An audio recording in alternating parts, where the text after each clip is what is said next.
Okay, it just turned 7 o'clock. Brad, are you recording? Who's recording tonight? Yeah, give me 1 second, John, just in case to Okay, start the recording. yep, you let me know when to start.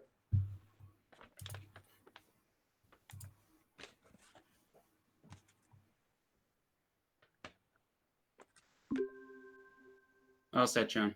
All set, okay. Good evening. It is May 18th, 2021, and this is a meeting of the Shrewsbury Conservation Commission. As a preliminary matter, this is John Ostrowski, Chairman of the Conservation Commission. Please permit me to confirm that all members and support staff are present and can hear me. Members, when I call your name, please respond in the affirmative. Martha Gatch. Here. Jason Port. Here. Bob Jake. Here. Ken Polito. Here. Staff, when I call your name, please respond in the affirmative. Brad Stone. Here. This open meeting of the Conservation Commission is being conducted remotely consistent with Governor Baker's executive order of March 12, 2020, due to the current state of emergency in the Commonwealth due to the outbreak of the COVID-19 virus. The order, which you can find posted with the agenda materials for this meeting, allows public bodies to meet entirely remotely, so long as reasonable public access is afforded so that the public can follow along with the deliberations of the meeting. Ensuring public access does not ensure public participation unless such participation is required by law. This meeting will feature public comment. For this meeting, the Conservation Commission is convening by telephone and video conference via Google Meet, as posted on the town's website identifying how the public may join. We are now turning to the first item on the agenda. Before we do so, permit me to cover some ground rules for effective and clear conduct of our business to ensure accurate meeting minutes. I, the chair, will call on each applicant to make their project presentation.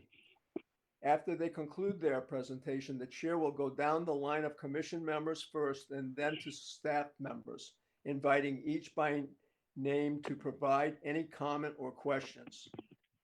After commission members and staff have spoken, the chair will afford public comment. The chair asks that members of the public who wish to speak identify their names and addresses only. Upon completion of public comment, I will call upon the commission members to offer a motion and then for a second. Each vote taken on the motion will be conducted by roll call vote.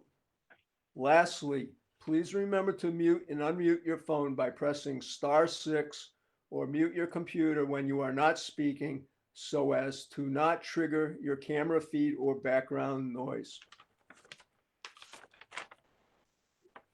Okay, moving on to our agenda. Our first item is to review and approve minutes, and we do not have any minutes to approve tonight. Number 2, sign bills. I take it, Brad, we'll sign our bills when we sign the orders.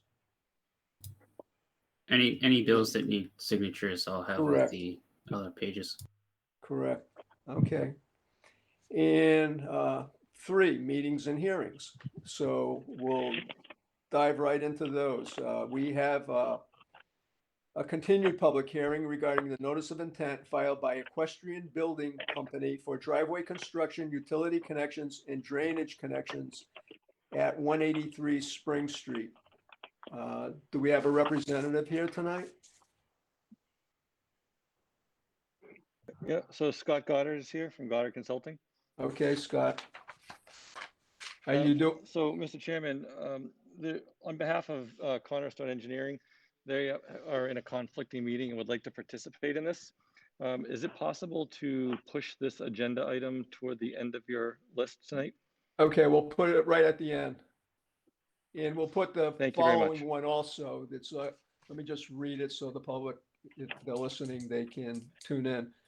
We have a second item also. It's a continued public hearing regarding the notice of intent filed by Equestrian Building Company for the construction of a single-family house, utility connections, and stormwater management systems at 185 Spring Street. That will also be pushed off to the end of tonight's meeting. All right, Thank you, Scott? Mr. Chairman. Thank you. Okay.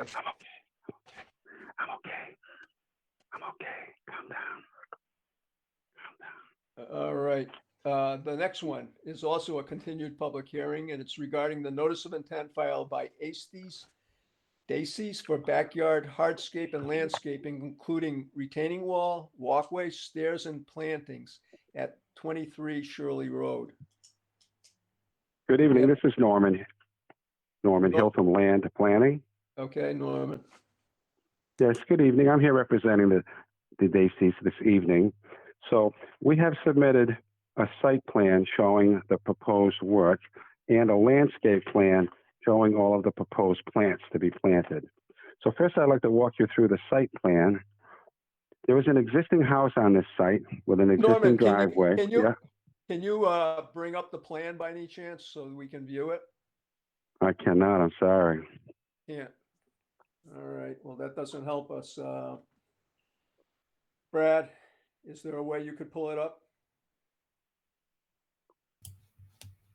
Yeah, just give me a moment. All right. Thank you, Brad.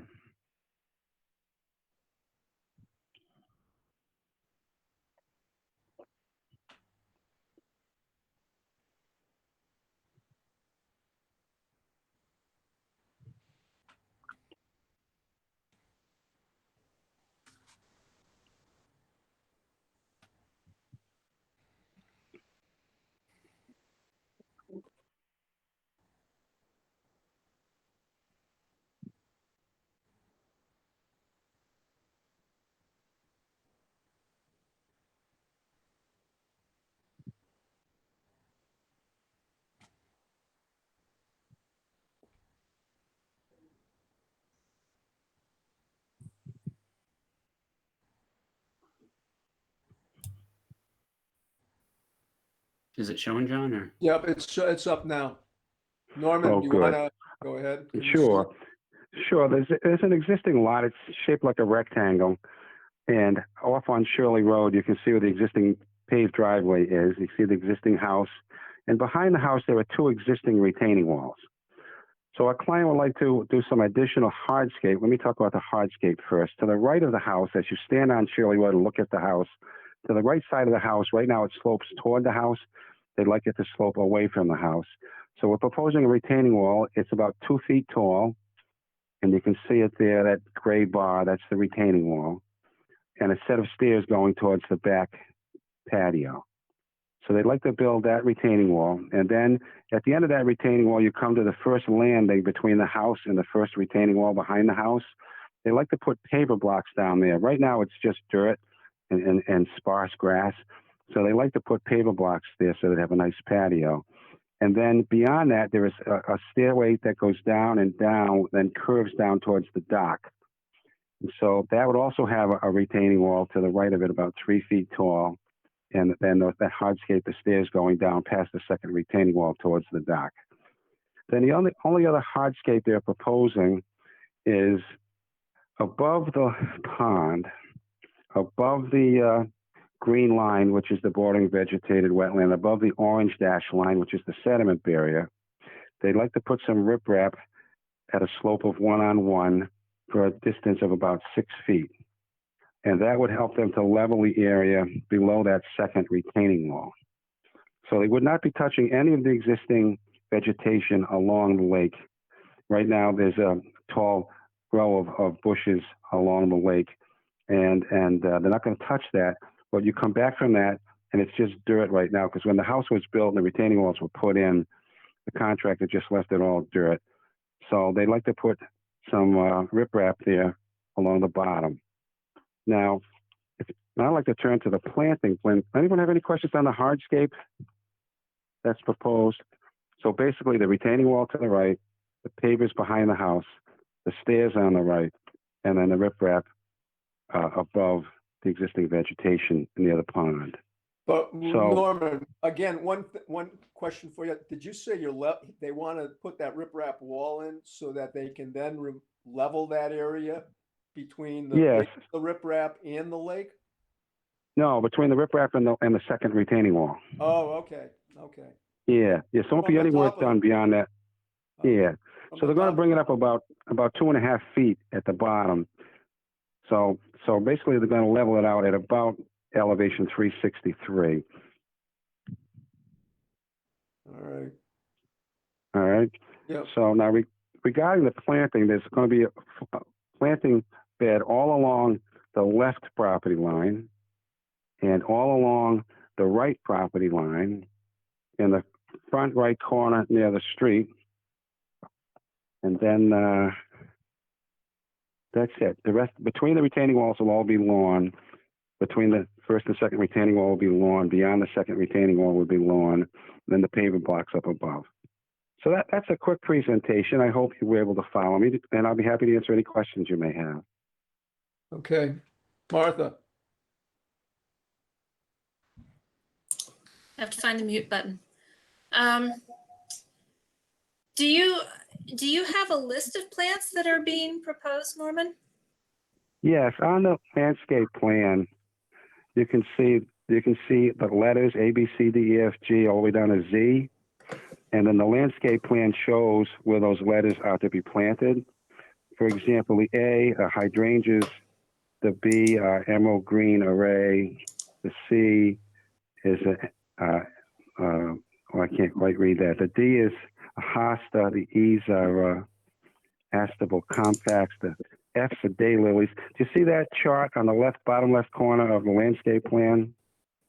I see it, but I can't read it. Oh, well, the bottom one is sedum. Z is sedum.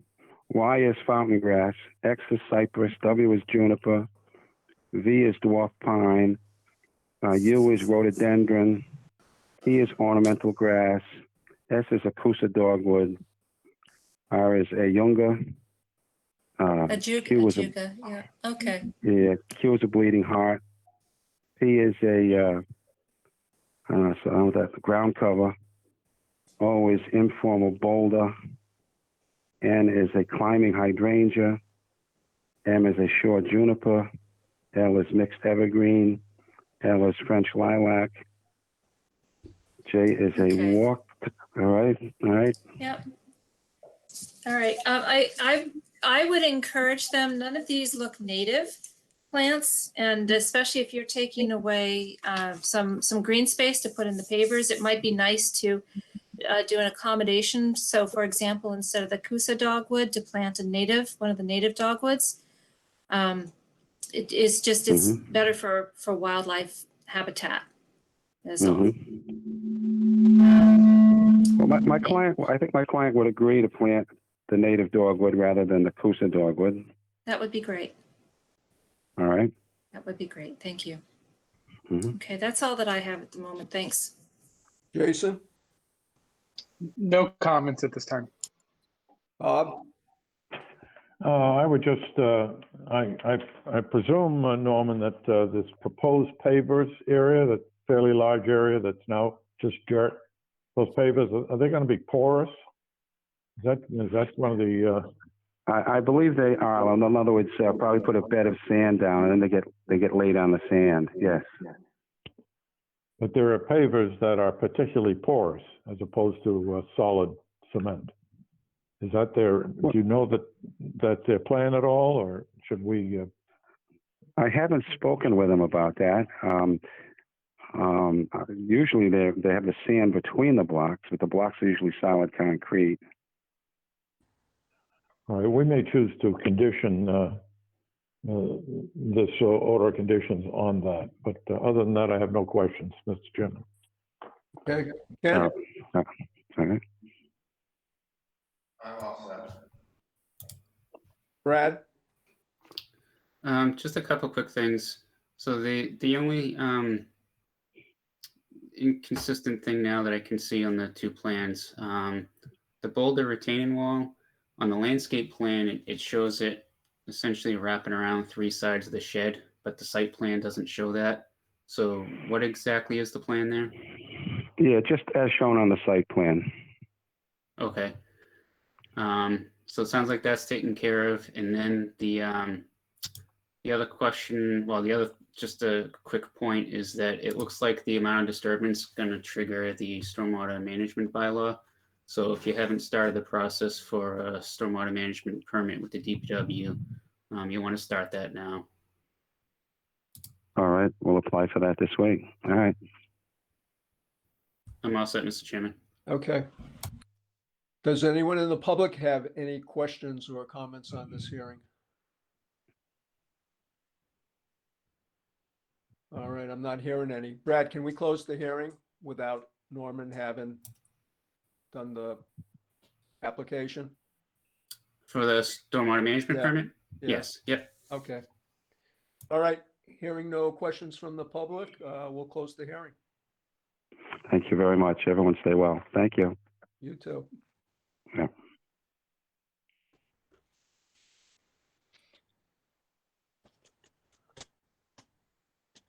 All right.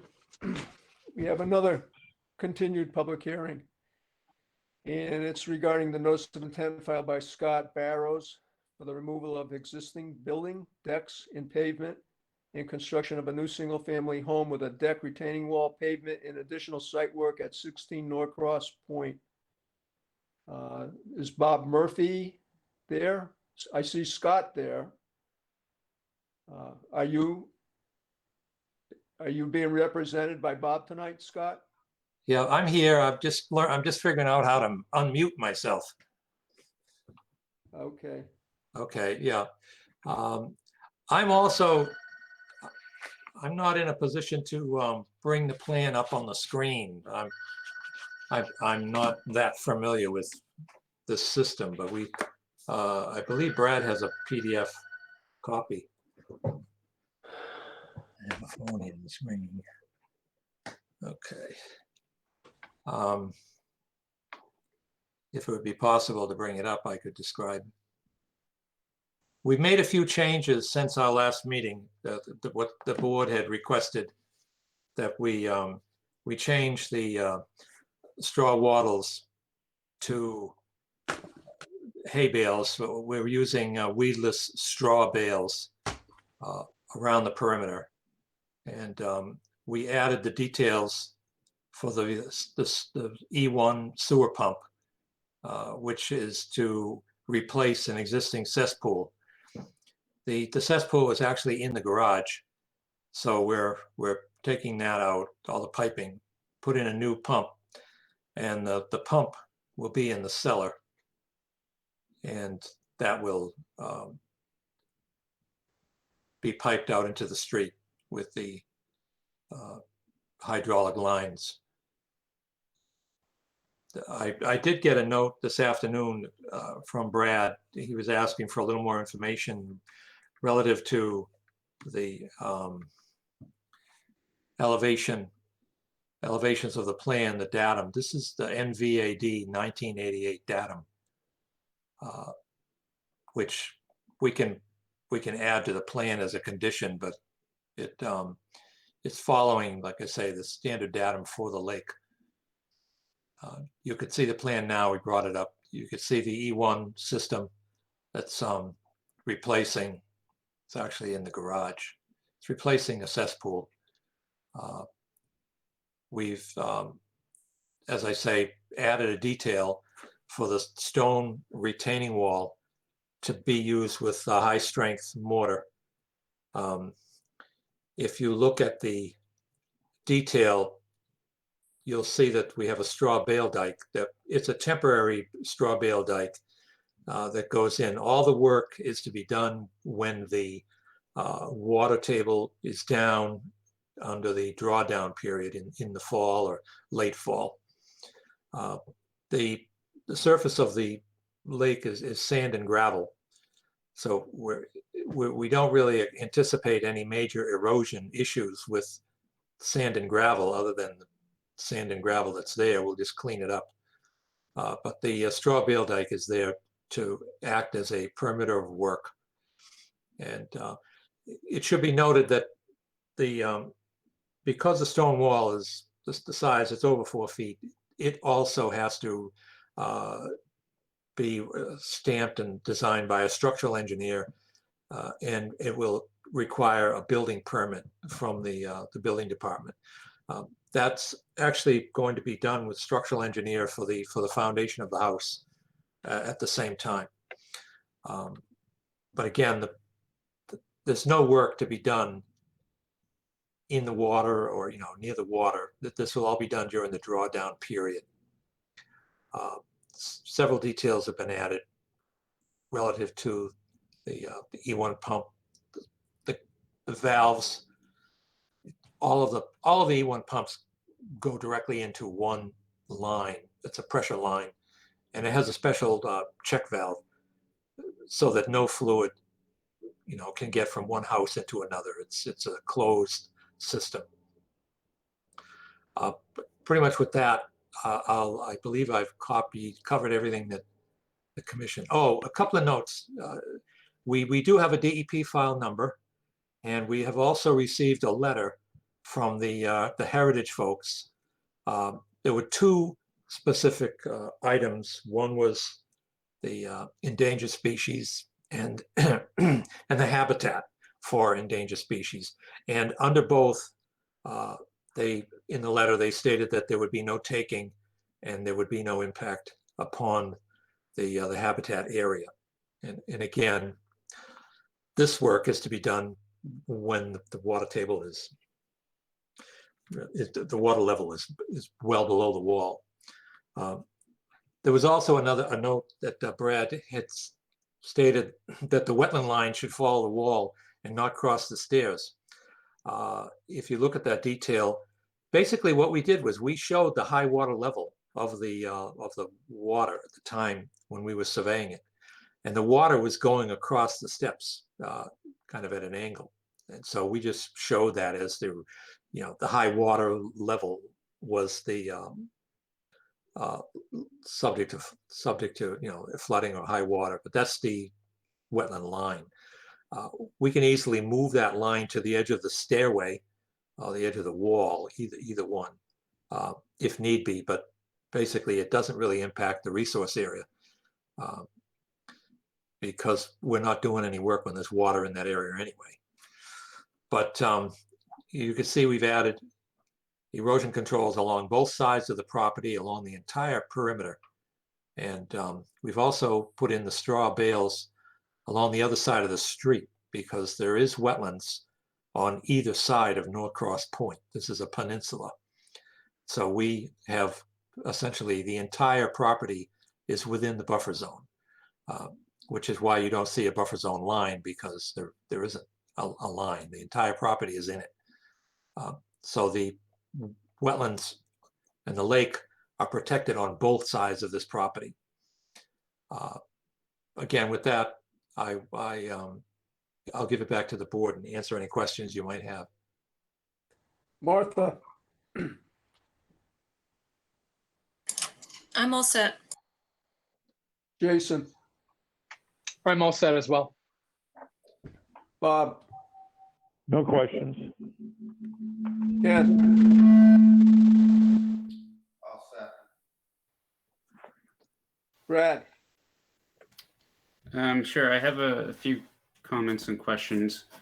So I guess just to elaborate on the wetland line, when I was out there earlier this month, I did see the lake pool up against that retaining wall, including behind the stairs there. So I do think that wetland delineation should follow the perimeter of the retaining wall and not otherwise be left where it is or follow the stairs instead. So I think that it sounds like the applicant's representative was okay with amending that location tonight. The couple other things also in my comments that I sent out earlier today was with respect to the bordering land subject to flooding. We do have an elevation on that, as the commission's well aware of. So I did want to see elevations on that retaining wall that's existing, as well as what's proposed. And then I imagine the commission is going to want to put some conditions in there for as-built and other things to make sure that we're not impacting any land subject to flooding there. The commission may recall last time this was presented, we really weren't sure what was happening with the wall. It was just simple label as repair, but it is intended to be replaced from what I can see. We've got a detail showing a different type of wall there. The applicant indicated that to me on site. So I think that, those few things need to be added to the plan at this point as well. And I hear the comment regarding sand and gravel, but we do have plenty of erosion problems with sand and gravel. So there should be some specification for erosion control beyond what's shown even during the drawdown permit, whether that be installing an additional sedimentation barrier between the resource area and the wall work as it's being constructed. But I wouldn't simply leave it wide open during the drawdown either. I think, let's check and see what else I have. Oh, and then just for clarification, with the comment regarding work done during the drawdown, is that all work or certain parts of this project? Could you clarify that? Okay, a couple of things. If you look at the retaining wall detail, you'll see at the base of the wall in the wetlands along, you'll see the lake bottom. There's a straw bale dike there. That is to be the limit of work, and also that is there to protect the water portion that of the lake.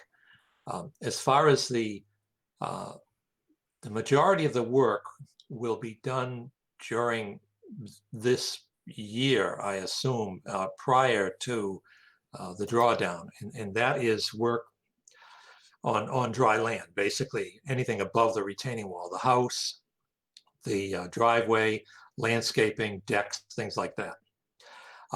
We are proposing to have a double row of straw bales during the construction period, and that is to be done along the wall, or even near the wall at that time. The detail, again, for the retaining wall and the way it was written is to show specifically that the wall is to be done during the drawdown period for obvious reasons. Another point I want to make here is that the existing wall right now it's a cinder block wall. It was never meant to be in water, and it's pretty much decomposing. So what we are proposing is to use granite stones because they will hold up much better against erosion and the water. And we're also using a high strength mortar with the stones. So this wall will be far superior to the wall that's there now. That's the intention, really. We don't want to wait till it falls down, where it's it's there, it's holding up, but we want to replace it before it goes bad. And again, we're open to any conditions that you may place upon the project relative to the as-built plan and any other requirements that you might have. We're fine with having the commission place conditions on the order of conditions for that purpose. With that, I'll give it back to the board. Thank you.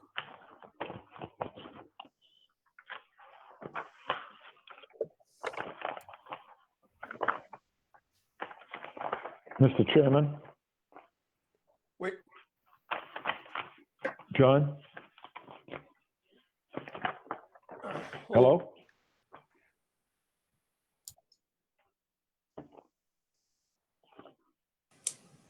I believe he's having problems with his connection. Bob. Oh, okay. Well, then I'll just go right ahead and ask the question of Bob. Sure. You mentioned the reconstructing this granite block wall Right. during the drawdown. Right. After all of the construction will have occurred through this construction season, I presume. And I'm just curious if you could discuss a little bit how you're going to do that, how you're going to access that area down by the lake after everything's been done. Well, I could allow Scott Barrows to answer that. He's a contractor, and this is what he does. He builds walls and retaining walls on lakes. And Great.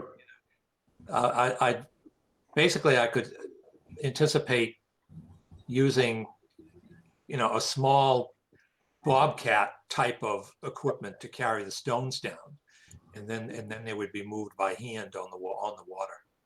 I can answer it too, Bob. So currently on the, if you're looking at the photo that we just had up, on the left side of the property, there's enough room to get machinery in and out of the property, even after the new foundation's constructed and the house has been framed. So that's our means of access to get to the back of the property to essentially construct the wall and replace that, even though the rest of the work has been completed before then. You're saying between the new foundation, which was inscribed on the plan in red, and the existing fence, it says 3.9 feet. No, the other side of the property. I'm sorry. Uh-huh.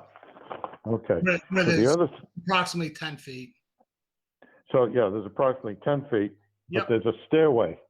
How are you going to get the Bobcat down the stairway?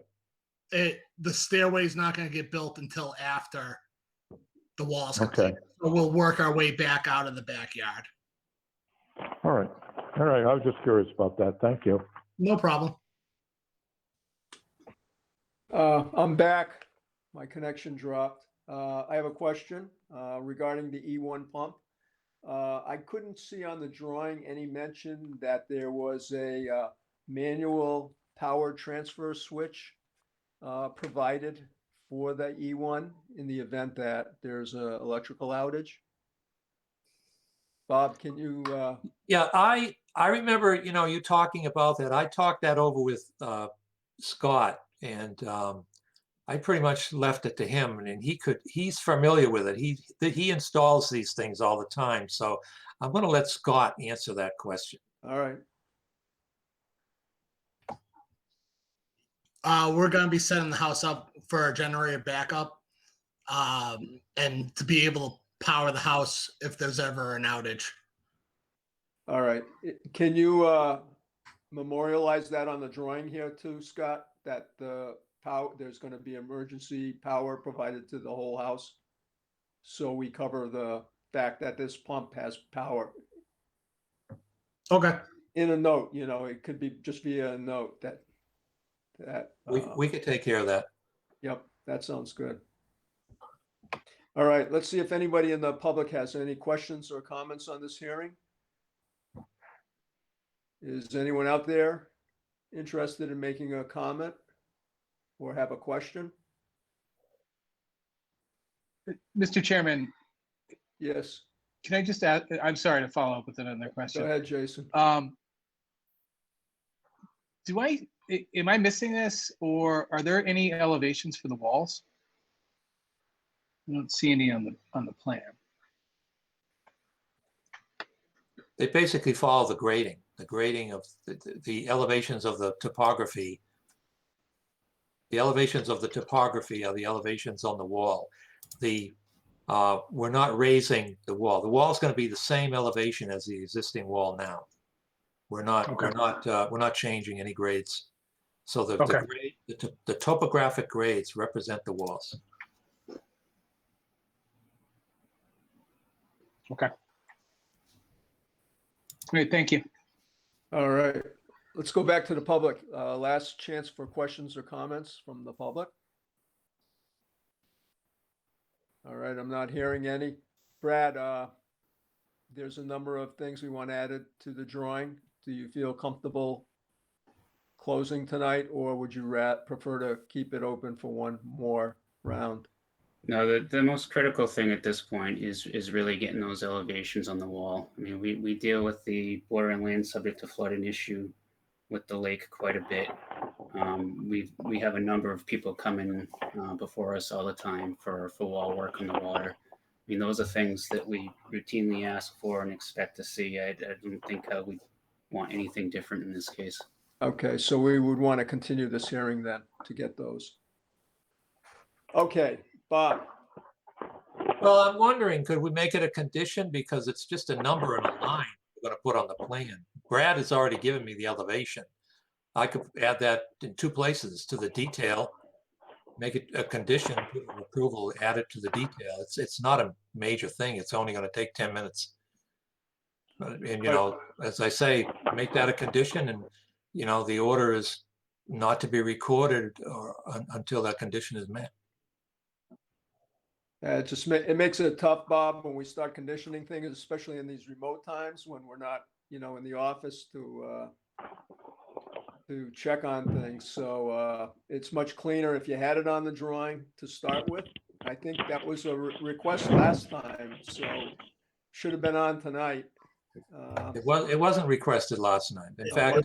In fact, just so you know, there's an awful lot of information here that was requested on 3:25 this afternoon. And we're doing our best to work with you. But, we submitted this plan over a month ago. And you're asking me things on the same day as the meeting that were not asked at the last meeting. And we're trying to, work with you on this. But, this is the time of year when people like to get the construction done. You're talking about a 10-minute change. That's, you do whatever you want, but I've seen. I'm going to run this by Brad again, because I don't want to put a burden on Brad, an unfair burden on Brad. If we conditioned this and said that you have to have this correct within 5 days' time. Sure. And if it isn't, it's going to be, the order will not be issued. And I don't even know if technically we can do that, because we have to vote tonight to issue the order. And then we would have to rescind it. So, well, you would issue the order with conditions, and the condition would be that the information you're asking. Right, but it's typically recorded, Bob, and that's the thing. There has conditions in the order for, but it's something that gets recorded. Once we vote to issue it, it's not to hold it up, and that's the bind we're in. Well, you vote to issue it subject to conditions. Mr. Chairman, if I may. Yep. So what I'm asking for is for them to show a resource area that's not currently shown on the plan, as well as indicate that they're meeting the performance standards for within that resource area. And also, I believe I've already mentioned it, but I'll mention it again. We didn't have this information last month. Last month, we didn't know what they were planning on doing with the retaining wall. There was simply a note that said wall repair. And we asked that question. We had to vet that information out since the last hearing. This isn't something we've had and sat on for a month now. We got revised plans last week that showed a new wall. I looked at them, issued comments to them, and these are the outstanding things that I'm looking for. Yep. I don't feel comfortable with putting that into a condition in an order. If the intent was to replace the wall, then the commission should have had this when the application was filed. Okay, well, Brad, I wish. I did not receive that information when we originally started the project, so I can understand, where Brad is coming from. So what I would request at this time is to continue the public hearing to the next available meeting, so that we can provide you with all of the information that you're asking for, and we'll put the generator on there, information about the land subject to flooding, and any other issues that I can remember as I go along. Mr. Chairman, I have one more thought. If the applicant wishes to get going on the building ASAP, then they could simply withdraw the wall reconstruction portion of this project right now and come back at a later time for that. It seems like that would be done during the drawdown anyway. So if the commission and the applicant are comfortable with that approach, it would require them coming back for another hearing at some point. But at least it would give them, an extra month time to get started on the project, if that seems like a solution as well. Okay. I appreciate that. Could I ask Scott, when would you like to get started? I mean, if we continue it, it'd just be another couple of weeks anyway. When's the next meeting? Should be June 15th, I believe. June 15th. Is that right, Brad? Double check me on that. That's correct. Yep. Well, we could always come back and ask for an amended order, with a revision to the plan. It's up to Scott. Scott, are you going to be working on this before June 15th? The plan was to at least get the permits in order so we can start moving forward. There is other work that has to be done in the house also, prior to demolition and everything else, which probably would be happening potentially we're trying to get it done by the second week in June.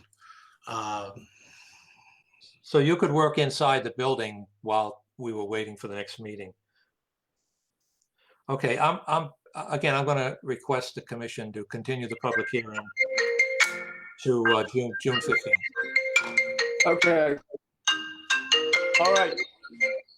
Somebody's phone's going off there. Okay, so we will continue this hearing until our next meeting, which is June 15th. We'll see you then. Okay, Bob, thank you. Bob, Yes. correct everything as quick as you can and get it to Brad still. Don't wait till, a few days before June 15th. Let's get it No, to no, Brad. I'm going to work on, this is Yep. priority tomorrow. Yep, so that if there are any issues, we're not going to be bumping into them in our next meeting. No, I appreciate that. Okay. I'll take care of that immediately All right. before the end of the week. Sounds good. We'll see you Okay. next month. Thank you for your time. Yep.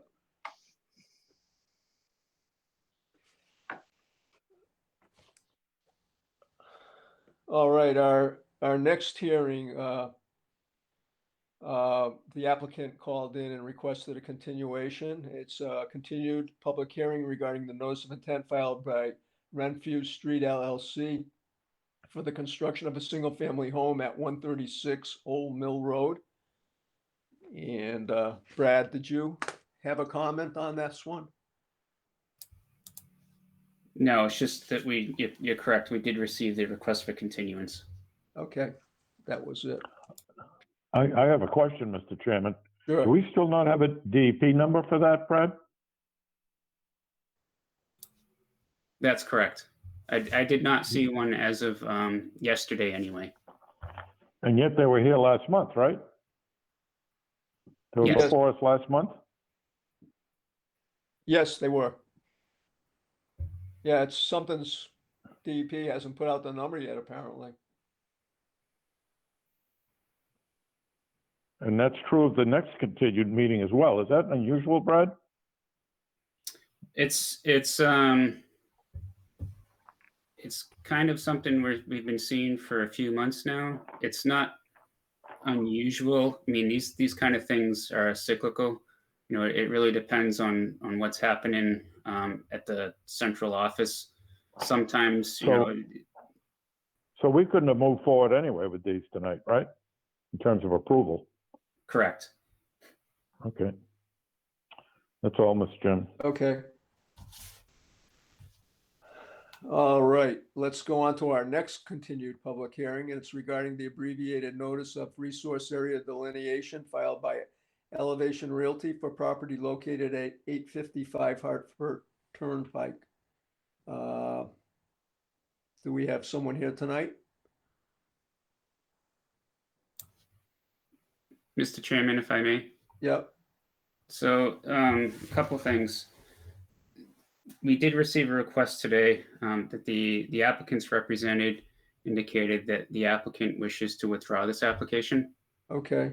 But before the commission votes on that, at least for the purpose of putting this into the minutes, I did want the commission to know that I did go out and look at the site again since the last meeting, and I did still question whether or not the riverfront was shown accurately on the plan, as well as I did see an additional wetland resource area not shown, including a BVW and a stream as well. So those things weren't on the plan. I know the commission's not going to be voted on the plan, but I at least wanted some note of it in the record in case this particular project ever comes back to the commission at some point. Okay. Thanks, Brad. Do we have to officially vote on a withdrawal on this one to accept it?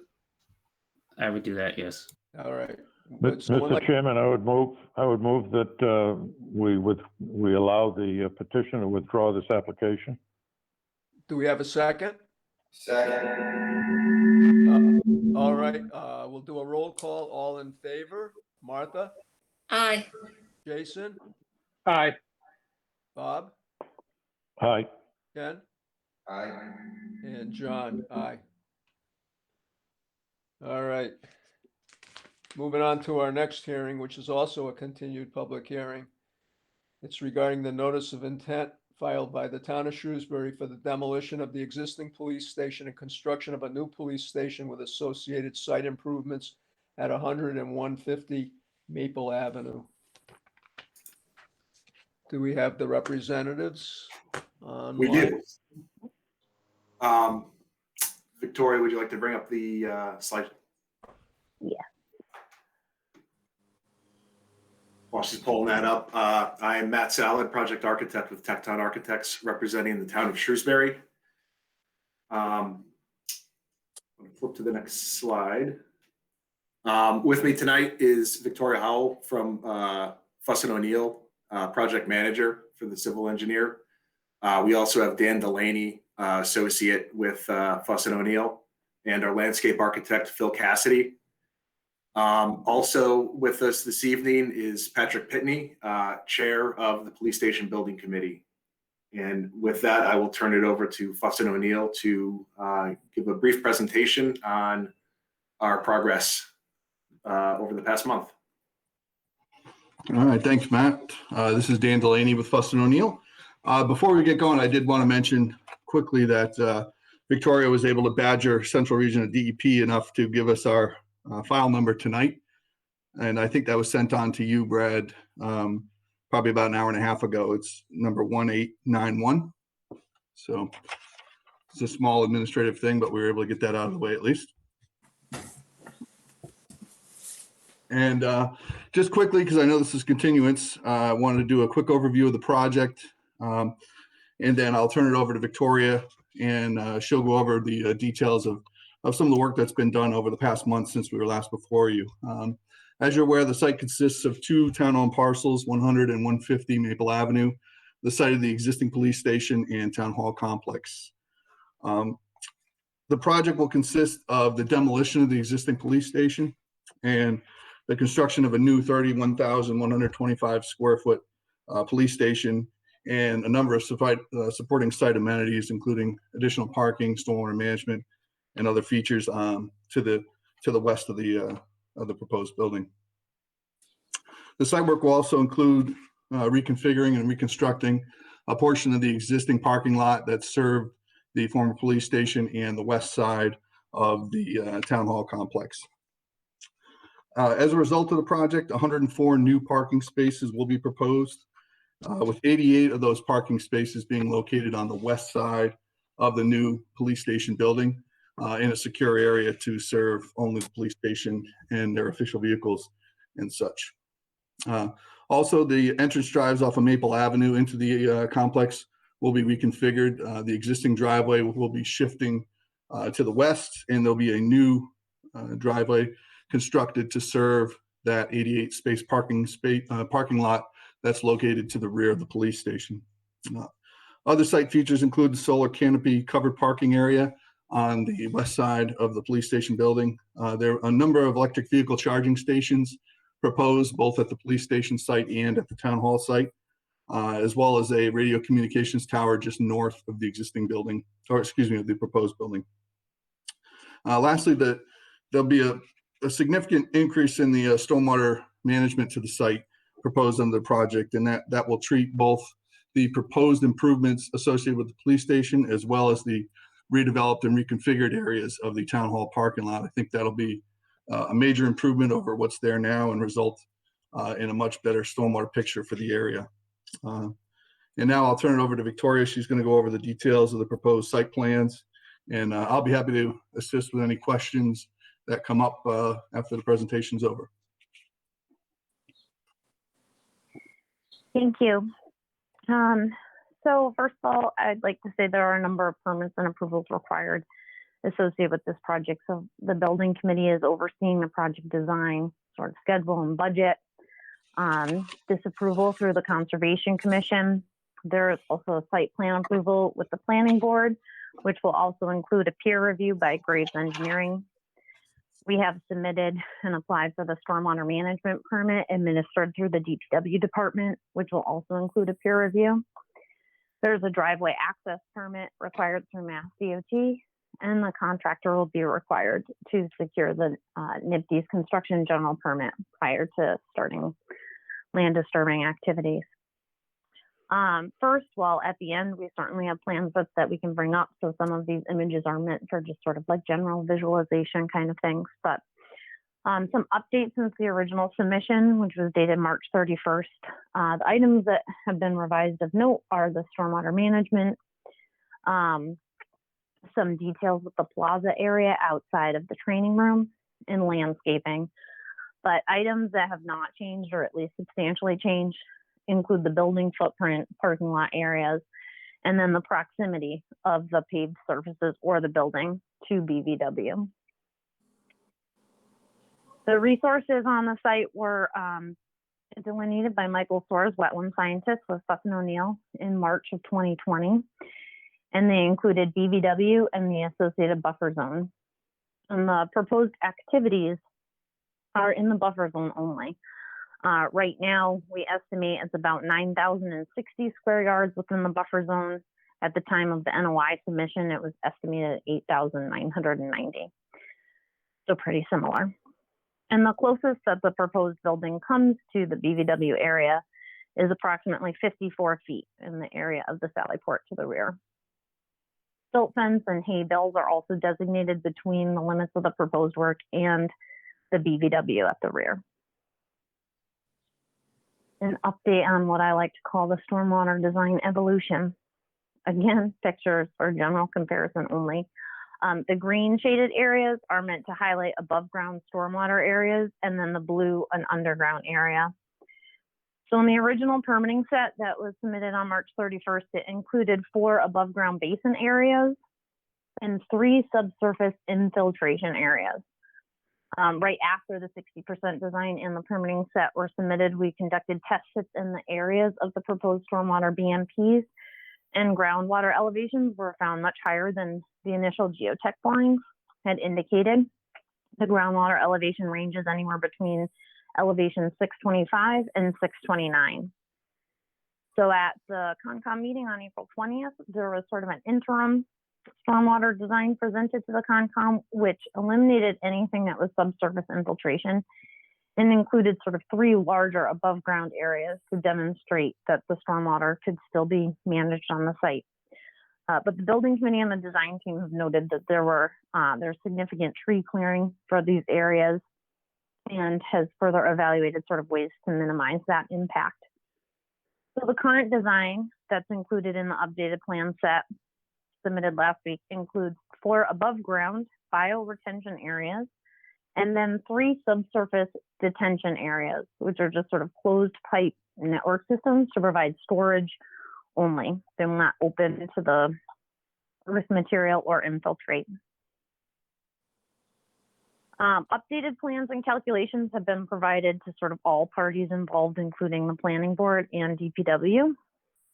And the storage from the combined subsurface detention area and the bioretention areas is needed to attenuate the post-construction and stormwater management flows. The building committee also, and I know somebody here noted the idea of educational signage with rain gardens. On the side here, you'll see 2 stars. These 2 areas were designated as ideal locations to incorporate educational signage related to like rain gardens, bioretention areas, that kind of thing. So they're evaluating signage on that. Sort of like an overview without getting into too much detail is that definitely the stormwater management was designed in accordance with the Mass DEP stormwater standards, as well as the town's stormwater management rules and regulations. There are no new untreated stormwater discharges. Post-construction stormwater flows are attenuated both overall at the site and then also at each of the 3 design points. Water quality treatment will be provided through the bioretention areas as well as through the placement of some proprietary devices like a hydrodynamic separator, so that all areas are designed right now and calculated to provide a minimum of 80% TSS removal. And the bioretention basins are sized to provide a water quality volume storage that is greater than the requirement by both the Mass DEP and the town standards. Related to erosion and sediment control, while the plans include a specific erosion and sediment control plan and also along with like notes about ensuring contractor compliance. You know, it shows the construction entrance pads, silt sacks in the catch basins, temporary soil stockpile locations, things like that. Notes about pre-construction meetings, inspections by the town engineer. But the contractor will be required to secure registration under the NIPSEA's construction general permit and prepare a site-specific SWIP. Any changes to the construction sequencing plan would need to be prepared by the contractor and reviewed and approved by the town. There would be weekly inspections of ENS controls, stockpile areas, and would be protected waste materials secured. And then there's also a new note about clearing to be done under the supervision of somebody certified in the Asian longhorn beetle. Plantings and landscapes, and I won't turn it over to Phil right now, just in the sake of trying to keep the presentation short, because I know you have a very long agenda, but he is also here to answer questions. With that would be, again, the Asian longhorn beetle resistant, being pollinator friendly, the plantings in the bioretention areas being suitable for wet soil conditions, also being low maintenance for sort of the long-term sort of care by the town.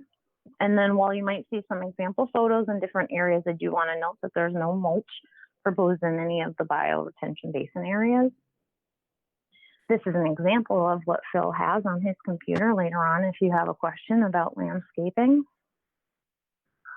And lastly, I'd say snow storage would be something else that would be an area of interest for the commission. So snow storage areas are identified on the plans in sort of the general areas that are indicated here.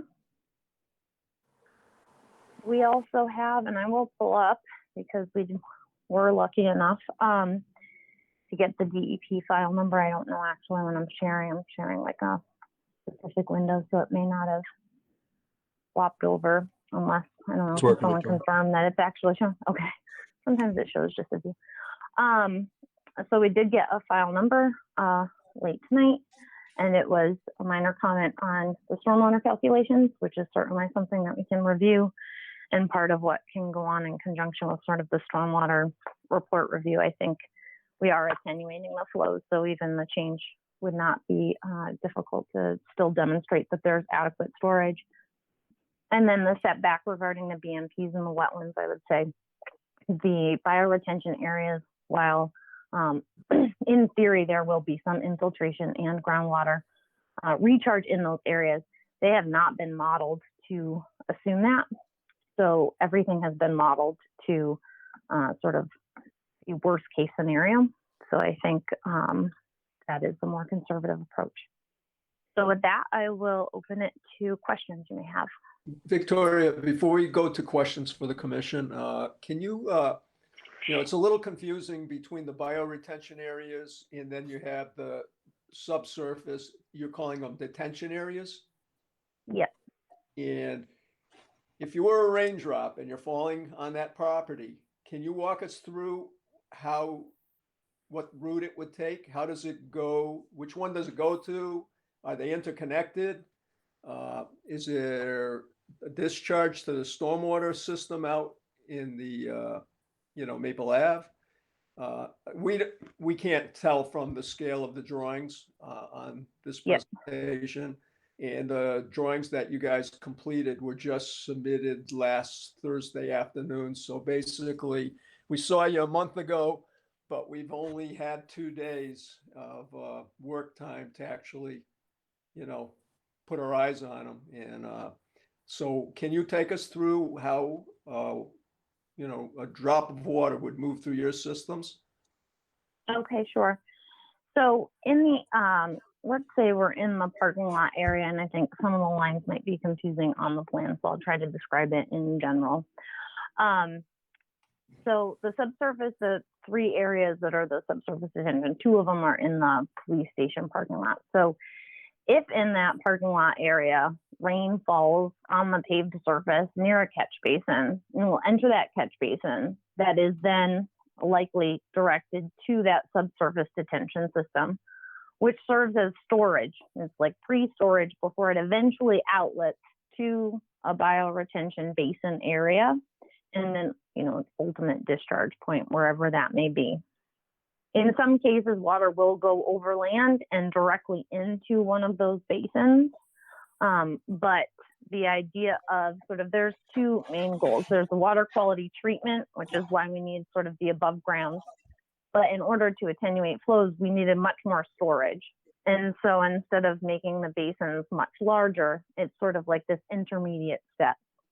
So any of the water that's going to the subsurface detention areas is then directed to sort of a basin before ultimately being discharged. And in some cases also has the hydrodynamic separator in between to further remove suspended solids because it is within a paved parking area. All right, so they're in series. So we go from the raindrop to the catch basin to the detention basin, which is, as you had said in the presentation, a closed system, but open to the retention basin. And then once it goes through the retention basin and that maxes out capacity wise, that will outlet to the stormwater collection system in Maple Avenue via a cyclone separator, I take it. You were just brought that up. So to further take out TSS. Yep. So there are some, maybe, you know, we try not to get too specific. We include the criteria. That way it could maybe be storm scepter or vort centering. Right. But in those areas, include those sort of things to remove it from the paved areas. But your sort of like repeat back of how it would work is accurate. Yep. So they would be on the, I'm not, you know, what I can't tell is, does each of the bioretention basins have its own outlet, or are they interconnected in any way, or? So Yeah, I can show most you. of them are in series. Yeah, Victoria, do you want to pull up the plan? Because the ones, on the west side, I believe they're in series. And then to the east of the police station, or in between the police station and the town hall, they're, you know, those two sides, if you think of them as separate design points, those two systems are separated, but they're in series with each other. So the area to the west of the police station is sort of its own system that is chained together. And then the system on the right. And by chain together, you do still have the detention, subsurface detention basin to a bioretention system to some kind of a TSS separator and then out. But are those, I mean, you have three actual bioretention basins, if I remember right here. Are they interconnected in any way?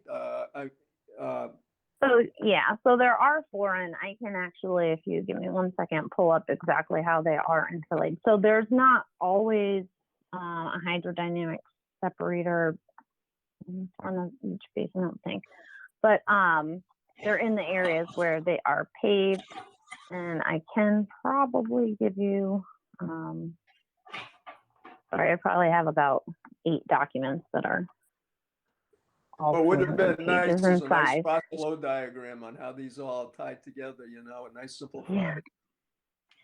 So let me show you now here, for example. That's So it's a little bit hard when you don't have all of the other areas, but so say we're looking at sort of how in post-construction, what you may see for an area. There's sort of like 2 drainage areas that you'd have to look at the watershed map that both go into bioretention basin 3. That bioretention is then directed to the subsurface detention area 1, which eventually gets to 2. What's also coming to 2 is P11 and P4. Then those are going to 2, you know what I'm saying? And then they eventually go to There's a lot of basin 1. interconnection. Yeah, I see. Yeah. Now, yeah. So, but you know, overall, so I think the complicated overall part really affects the stormwater flows at the end to make sure that we're attenuating it. We also try to, right, in the past, I feel like people say, oh, it's only, you know, right now it's 5 to the north, 5 to the south, 5 to the east and the west. We're only doing 20. Yeah, all 20 to the north. That's not really what we mean. We've met it per design point. You know what I mean? So not just overall, but at each design point that exists today, making sure that it is met at each of those locations as well. Okay. Well, that helps a lot. So let's go to the commission and see what they have for questions. And we'll start with Martha. Great. Thank you for that really interesting presentation. So I have a couple of different questions. One is on the EV charging stations. About how many of those do you anticipate?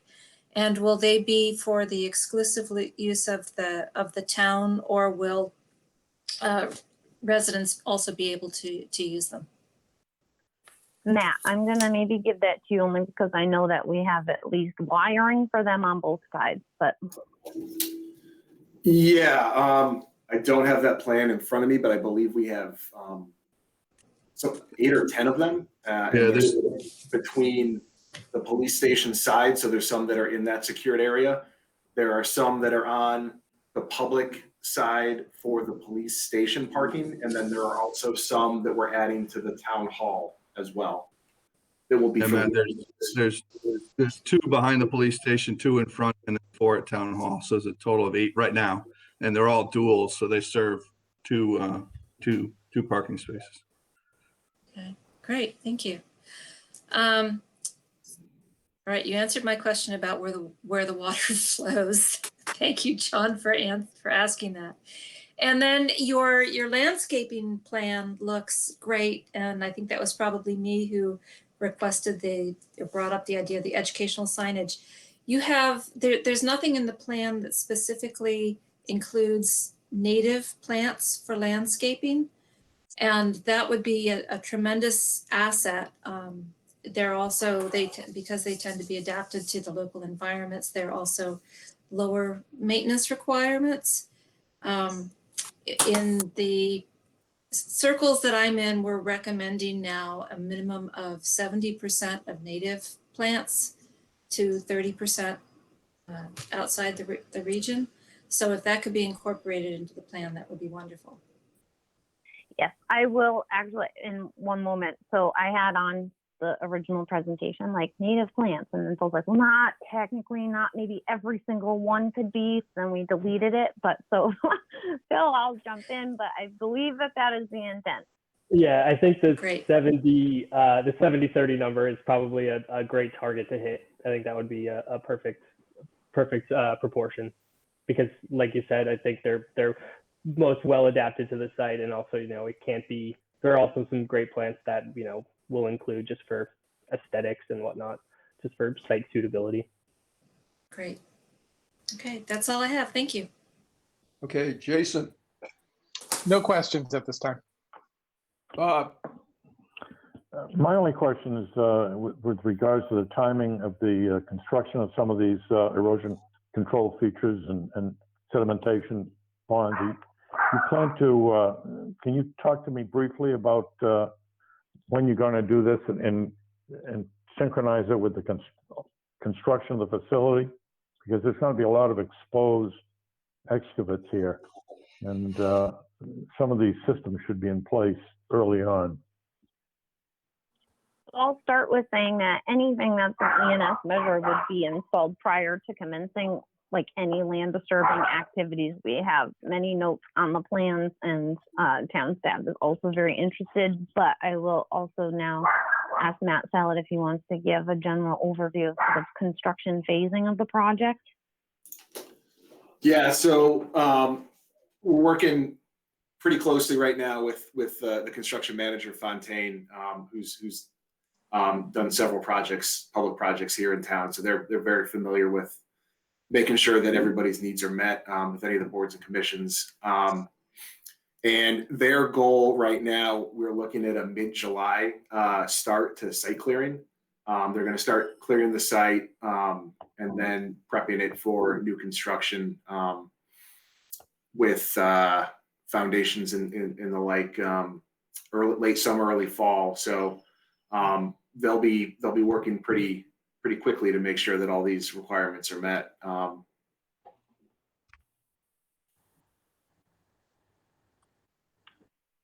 They're putting together the schedule now, so I don't have exact time frame for when they plan on doing more detailed activities. And from a site staging standpoint, it'll be important to get the perimeter erosion control, especially to the north, in place first. And that's an area that kind of lends itself to the use of any temporary sedimentation basins if we need them, given the way the topography flows. I know the work will be concentrated to the area just east, or excuse me, just west of the existing police station first to get all that infrastructure in place so that the demolition of the existing police station can take place. Because of the staging and construction, there is going to be the work to the west will be done before the work kind of in the center of the site by necessity of having the police station need to stay active until we have the new one constructed. So you'll see the basins to the north and to the west constructed, and that area constructed first, and then the rain gardens, especially the rain garden and the the detention in the shared parking lot will be constructed later. And I guess I'd like to, is this specifically mentioned, the sequencing of construction of these basements in the early stages of construction? Is that somewhere noted on the plans? Yes. So, well, we provide construction sequencing that talks about very clearly, ENS measures placed first before you start clearing and that kind of stuff. We know that the contractor has to submit they always have a better idea than we do, and that they have to prepare, a site specific slip that will go with the NIPD's construction general permit. So we have very clearly in the notes also stated that not only are they responsible, but that it would need to be reviewed and approved prior to, them trying to implement it. So I do think it is covered with the notes. Thank you. Ken? Can you tell me how the bio basins or bio soils are constructed? There are 4 now proposed. How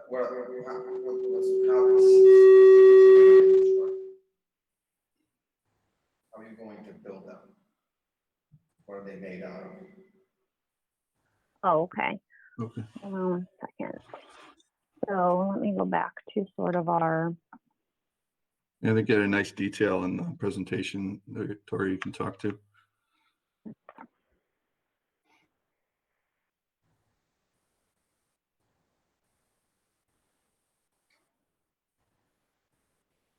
So the basins themselves are all placed above the groundwater table. But then they have about 6 inches of 1.5-inch crushed stones. And then another 24 inches of like a media that's called like a bioretention soil mix that helps not only the soil plantings, but also sort of water detention kind of in that area itself. And then the plantings will be placed on top, again, suitable for wet soil conditions and temporary sort of being in water. And the other one I was just going to note is that we are trying to pick sort of like things that are attractive since they're landscape elements in front of the building, and trying to get them to sort of like fill in so that you don't see exposed dirt and earth in between them. So is that what you were looking for, or did you want me? That helps, but okay. Taking a limited area because it seems like the basin is dumping in to these bioswales. What if they overtop? Well, each one of the rain gardens does have an outlet structure that would prevent it from going above a certain elevation. So most of them are limited to what, Victoria, 1 foot to 1.5 feet deep? Yeah. Before the flow hits so they do have a smaller drainage area, so the entire site isn't routed through these. They're typically designed to specifically take paved areas so that they can maximize their function of stormwater renovation. But each one does have its own outlet structure. In this case, I believe they're all catch basin or grates set at a certain elevation to limit the total depth that could be in the basin to either 1 foot or 1.5 feet. And 3 of them, I think the one to the west might be 2 feet deep maximum. So during a large storm, it could get that high, and then it'll overflow and then flow out into the next treatment or the next BMP downline. In this case, the underground detention system. So the catch basin that was shown in that detail wasn't the overflow structure, it wasn't. It was the overflow structure, yes. And it has a discharge pipe that goes into the basin too, or is that, what is that? That particular detail showed an under drain, which we use sometimes depending on soil conditions and things like that. That was a general detail, but that was, yes, that was the outlet structure for the basin. Didn't you Yeah, say- but meaning the water would be entering that structure Right, and from then the flow top offsite. of what you Yeah. see the elevation, correct? And I do have a plan sort of because on one of the plan sheets, we did try to identify sort of what the water quality volume was for each because it'll say what the depth of the basin is. So the water quality volume storage is only that area in between. And I believe, yes, they're all, I probably have the notes covering the correct note, but all of them probably have between, 1.5 foot to maybe 2 feet at the max. So on Or close to the, the detail that you showed us, it showed a 4-inch sub drain, but isn't the water table high here? How would you have a sub drain? Yeah, that's good. That detail is not from this particular project. That was put on the slide to illustrate really the cross section of the soil media. We're not proposing that in this project. So that isn't what you're gonna be constructing. So for the purposes of this meeting, what are you going to be constructing? You don't have that detail. Exactly that, but without the subdrain. yeah, and I will say that that is the details from the current plan set that you have, but it was generated from sort of maybe some of our standard, and that was just sort of a carryover from that. But our plan, in the plan view, we don't call for that under drain, and so that's definitely something that we will clarify on the plans for the contractor going forward. But that would be it. So Yeah, I think for the purposes of our discussion and this board to vote on something, we would need to know what the details are. That's all I have to say. yeah, I agree. That, like I said, that detail is correct with the exception of that that under drain should be removed from it. Okay, thank you. Will be. Brad, Thanks, John. So we just got quite a number of documents last Thursday afternoon. I actually haven't had a chance to look at them yet, so I'm going to need some time to review those. okay. Is there anyone in the public who's listening tonight that has any questions or comments on this hearing?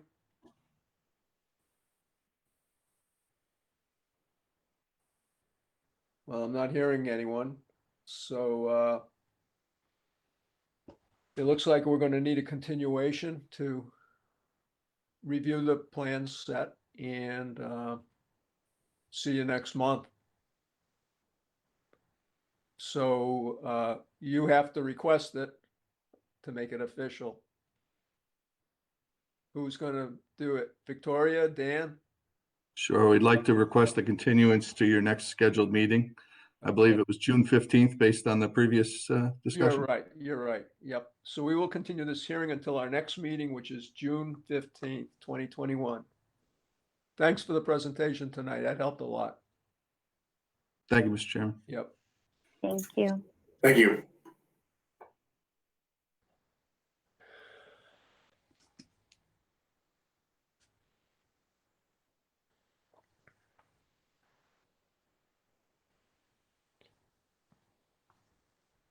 Martha, I believe we're into the new public hearings. Sure. Did we want to check in whether the Spring Street addresses are here yet? We could do that before we start. Scott, are you still on? Yeah, this is Vito. I'm here for that meeting if you. So you're wanted ready, to you're take ready that for both of them, right? For the two? Yep, yeah, I'm just joining the Google Meet right now, so Okay. I think I should be on there now. All right. I'll switch off my phone now. So would you want us to open both of these or to discuss them both, or you want to do them one at a time? I think both at the same time. There we go. Sorry, I just switching from my phone over to the computer. That's all I right. think both at the same time would be great. Okay, just for the public's sake, let's read it again. There are two continued public hearings. One is regarding the notice of intent filed by Equestrian Building Company for driveway construction, utility connections, and drainage connections at 183 Spring Street. The other one is regarding the notice of intent filed by Equestrian Building Company for the construction of a single-family house, utility connections, and stormwater management systems at 185 Spring Street. Okay, who's doing the presentation? Vito Colonna from Cornerstone Engineering. Okay, Vito. All right. Well, thank you first for pushing this back for me. It's tough scheduling everything. So we met a while back, maybe 3 or 4 months ago, maybe even more than that, when they first opened the hearings on this. And I think the main question at that time was confirmation of the wetland delineation. So Ecotech, Paul McManus met on site, I think out there twice, both with Marianne DePinto and then later on with Scott Goddard to kind of go over the wetland delineation. There was questions whether some of the isolated areas in the field were connected, whether those were jurisdictional or not. And I think they all came to a consensus that those areas up in the field were non-jurisdictional. And the only revision to the wetland line was a small pocket up near the existing driveway where we shifted a couple flags a few feet towards the driveway. I could share my screen. Yes, that would be helpful. I think we do present now, I guess. I haven't used Google Meets before, so I'm learning something new. Is this, let's see. Okay. All right. It says I'm sharing my screen. Is everyone? It's coming up. Yep, it's here. Okay. All right. So the only revisions that ended up being noted was this wetland over here, and we just moved these few flags towards the existing driveway. So it didn't really affect the development itself. It just moved these couple flags towards the existing driveway. So the buffer impacts to that would be away from the development side. Most of the question was related to up in the field areas up in here, this low area in the back, whether those qualified as bordering wetlands that connected anywhere down in here. And through a series of site visits, I think the consultants came to a consensus that they were not jurisdictional. The only other component that we left off on was the stormwater review. We put that on hold while we were waiting for the delineation process to play out. And we resent all those plans back to DPW, and we addressed the comments that they had submitted originally. We haven't had any response yet from them. I'd assume that would be coming, shortly, maybe the next week or so. But one of the main one was providing some additional test pits down on the dry well location. So we provided an extra test pit in this location and also in this location. They really wanted us to prove out that area to make sure that there wasn't any groundwater within 2 feet of the bottom of the system, and the soil conditions were consistent in that area. I don't know if you want me to go through the project from the beginning. I know it's been so long. Yeah, why don't you just give us a quick overview of each of these? Yeah, it's been, quite a while, so most people probably wouldn't remember. But so right now in the back here, there's 2 vacant lots. They were originally created as part of a series of lots. I think there's 4 of them total off this common driveway. If you drive down the street, there's a common driveway right here. It kind of comes up and it goes to the back, and then there's 2 houses out in the back, or possibly 3, I forget. But it was originally permitted back then as a common driveway. These are all kind of flag lots with minimum frontages up front, and then the bulk of the lot in the back. Right now, this is a cleared field. There's fringes of woodland around the back edges, kind of up through here. And also over in here, there's a tree line also. But the main bulk of this is a maintained field. They do keep it mowed annually or a few times a year, but at least annually to keep all that down and as a maintained field. So the proposal was to essentially just construct 2 single-family houses on these lots. Each of them would have a separate driveway accessed off this existing common drive, kind of running side by side. Just try to minimize the amount of impact. So we kind of clustered those 2 driveways together and then splitting off into two house lots up in here. We do have a sewer line that runs directly through the site. It actually comes from up over the hill, from the house at the top of the hill. It comes down and right through the site and down. So we have sewer available for these 2 house lots. Septic systems wouldn't be needed. And there's already water, town water, right up into the site. There's a hydrant, existing hydrant, already brought up into the site. So we'd tap water services off those also. So we wouldn't have to run those utilities all the way down to the street. As far as drainage goes, soils up in this area, they weren't very favorable as far as groundwater elevations. Groundwater was very shallow to the surface. And obviously that was why there were concerns over the wetland issues up in here. So we didn't really propose much on this house where we generated some fill. So we were able to put a dry well up on this house right in here, just because we had some fill areas, we could get that separation to groundwater. So we were able to infiltrate that roof in that location. So to mitigate our stormwater, we actually piped the driveways and areas from up in here down through a collection swale and 2 drop inlets right there and there, and piped it down to a common dry well down here. It's a fairly large system, especially for just a residential development. It's 17 feet wide and 70 feet long.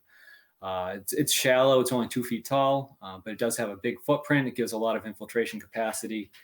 And we size this to control our peak rate of runoff leaving the site. We also use this to provide our treatment and recharge requirements to meet the DEP standards prior to any discharge. So we did use our analysis points were this wetland system down in here with the culvert running under the street. And we also analyzed the analysis point over in this location as some of the stormwater has a separate flow path that comes down through this kind of swale-like feature coming down through this way. So we now analyzed it at both points just to verify there's no increase, both going to the wetland system and also to the neighboring abutter. All right, Vito, just can you clear up the difference between these 2 hearings? One of them has a single-family house construction as part of it. The other one's limited to just the driveway and utilities. Is it because the house is outside of the regular? Yeah, the buffer zone, it might be tough to see on the screen right there, but it kind of comes through right here and down and through. Okay. There's a wetland here and then this one. So this house is outside the buffer here, and then this one is partially in it. This corner right here is in the buffer. So we filed 2 separate ones. This is number 183 on this side, and this is number 185 here on this side. Okay, let's go for questions. Martha? I'm all set, thanks. Jason? So, Vito, you said 185, the corner is partially in the buffer zone? Yeah. I'm looking at, is there, I'm sure you've given thoughts on this, but is there any way to, rearrange the setting of the house or the footprint of the house in order to get yourself out of the buffer zone? We could. It would just take more earthwork. When we get up to the top of the driveway here, this part of the hill keeps climbing fairly good clip. So we're trying to, once we got up here, we were trying to just make a house pad. We could push it further back if that's something that's preferred. It would just end up being a good amount more earthwork. We'd end up cutting into this slope up in the back that gets a little bit steeper. And I think through here, we had more concerns too with some of the groundwater issues on that steeper area. Okay. Yeah, I mean, just a thought. We'll see what other members have to say, but just kind of want to throw it out there. Yeah. Thank you. Bob? Yes, Vito, my question is with regarding to the driveway dry well.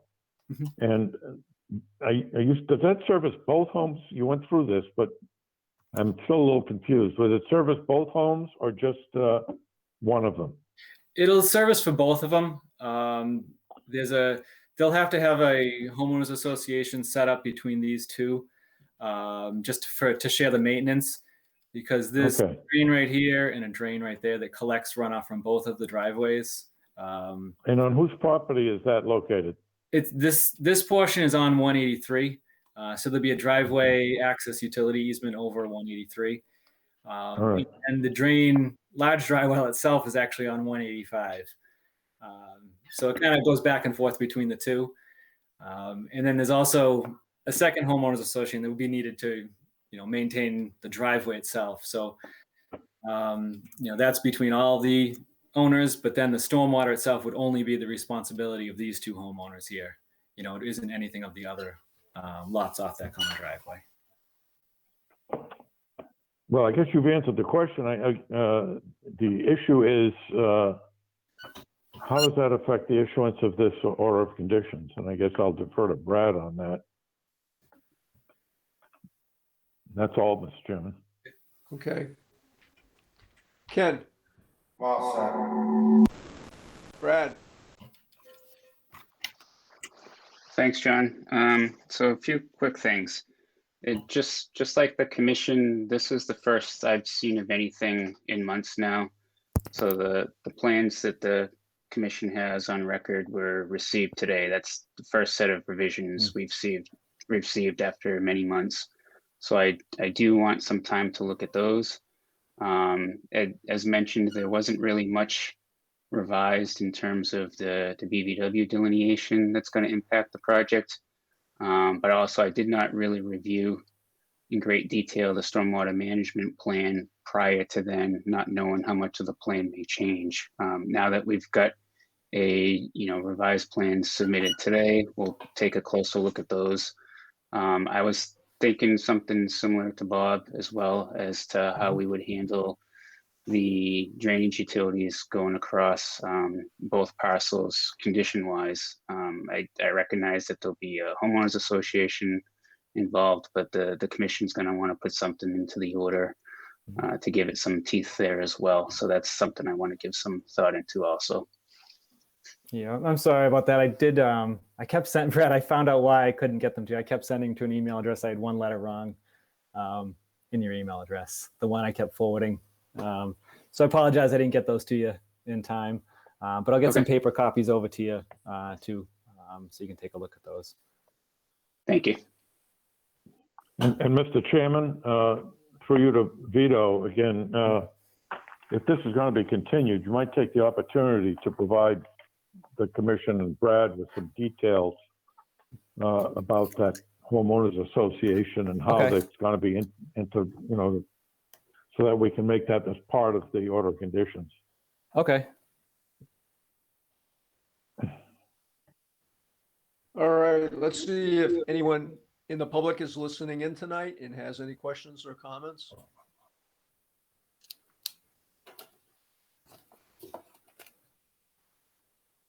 All right, I'm not hearing anyone. So Vito, do you want to request the continuation? Sure. Yes, would like to request the continuation to the next available meeting, whenever that would be. Okay, we will continue both of these hearings to our next meeting, which is June 15th. June 15th. Okay. All right, thank you. All right, thank you. Thank you very much.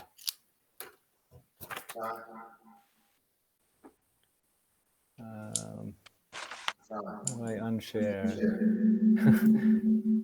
There we go. All right, Martha. I'm going to recuse myself from this Okay, meeting. Ken. Notice is hereby given in accordance with the provisions of General Laws, Chapter 131, Section 40, that NBP III Shrewsbury LLC, 401 Edgewater Place, Suite 265, Wakefield, Massachusetts, 01880, has filed a notice of intent for the construction of 3 buildings and areas for vehicle parking, loading docks, and trailer spaces at 384 to 386 South Street and 721 Hartford Turnpike. A public hearing will be held on the above notice at 7 p.m. on Tuesday evening, May 18, 2021. Okay, do we have a presenter? Yes, Mr. Chairman, members of the commission. My name is Todd Morey. I'm with Beals Associates. We are the lead civil engineer and entitlements firm that's working with Northbridge Partners, NBP3. And this evening, I have a brief presentation I'd like to share with you, if I may, and then I can introduce our team members as we go along as well. So with the commission's permission, put that up. Terrific. Let's see, window.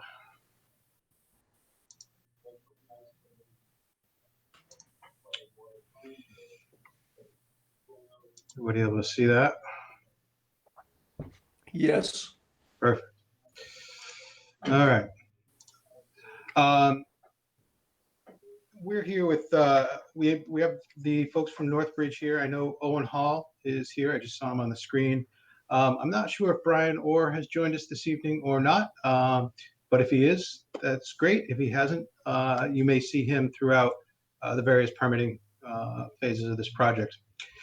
With our office, there's myself, Todd Morey, Matthew Costa and Devin Howe are also on, and I believe I saw Marty Yackel, who is another one of our engineers. So we try to get as many people on these as possible so we can try to outnumber the commission to the extent that that actually happens. So we do have a pretty good crowd on this from our team, and so if any questions pop up, we can certainly address those. This presentation is really just kind of sequenced here. It goes through some of the location, existing conditions, goes through what we're proposing to do, touch on the stormwater system, talk about some low impact design measures and some new types of features that we're trying to include in some of our design work. We do have a wetland crossing and a replication area that I'd like to talk about, and then I'll just wrap it up, zipping briefly through the general performance standards and the compliance with the interests of the act that we have here. There is one issue that we have here. Well, there's actually two reasons that you really can't act on this. So I'm going to get this out of the way. We are going to request a continuance to next month.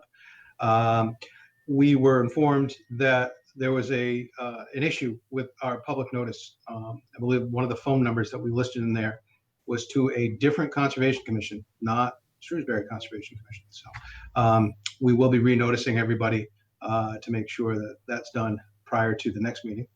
I think those may have even gone out today. And then DEP has not issued a file number for this as of yet. So I believe I heard earlier in your meeting tonight, they do seem to be running fairly lengthy on a lot of these file numbers. So realizing that we weren't going to close anything tonight, we didn't call them and shake them up to try to get a number. So I do expect that to come out fairly soon. So why are we here? We are here to talk about 384 to 386 South Street, as well as 721 Hartford Turnpike. Those are the addresses that comprise the various parcels that make up this project. This project, I believe this site is fairly well known to most members of the commission as well as the community in general. It's been looked at through various studies throughout the years. The Shrewsbury Development Corporation currently owns it. There is a purchase and sales agreement in place between them and Northbridge Partners to acquire the property. It was subdivided last year or the year before to provide an access road that came in generally here with a cul-de-sac on the end of it, and then right down the middle of where the wetlands are that I'll show you, there was a property line. So it was really two lots and a right-of-way. We'll be extinguishing that, and those boundary lines will go away. The property itself really is, we consider it generally two development pods with a lot of potential to preserve open space. The property itself is about 66.5 acres. Of that, just over 20 acres is a delineated wetland resource area. This plan here, the blue obviously is the wetland resource area that's been delineated, and the buffer zones are shown in that kind of transition color between the blue and the green of the existing wooded areas. The site has a history of agricultural use dating from what I can see on aerial photographs back to the 1930s. I would assume it probably goes back even before then.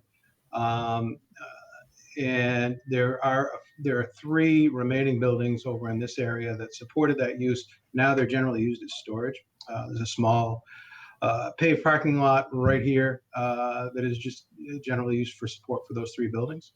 This area in through here, as well as across about to here, has a I've been able to trace back as open field. It's since well grown over. And then this area throughout here all seems to be fairly mature growth wooded areas.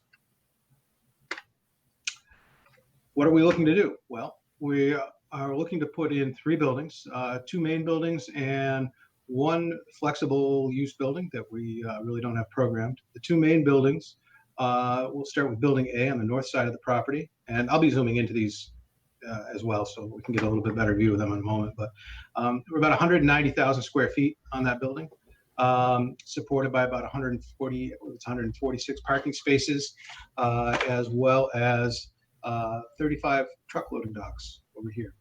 The building's currently being shown as a logistics or a GMP use. There is no known tenant for this yet. It will be marketed for those types of uses.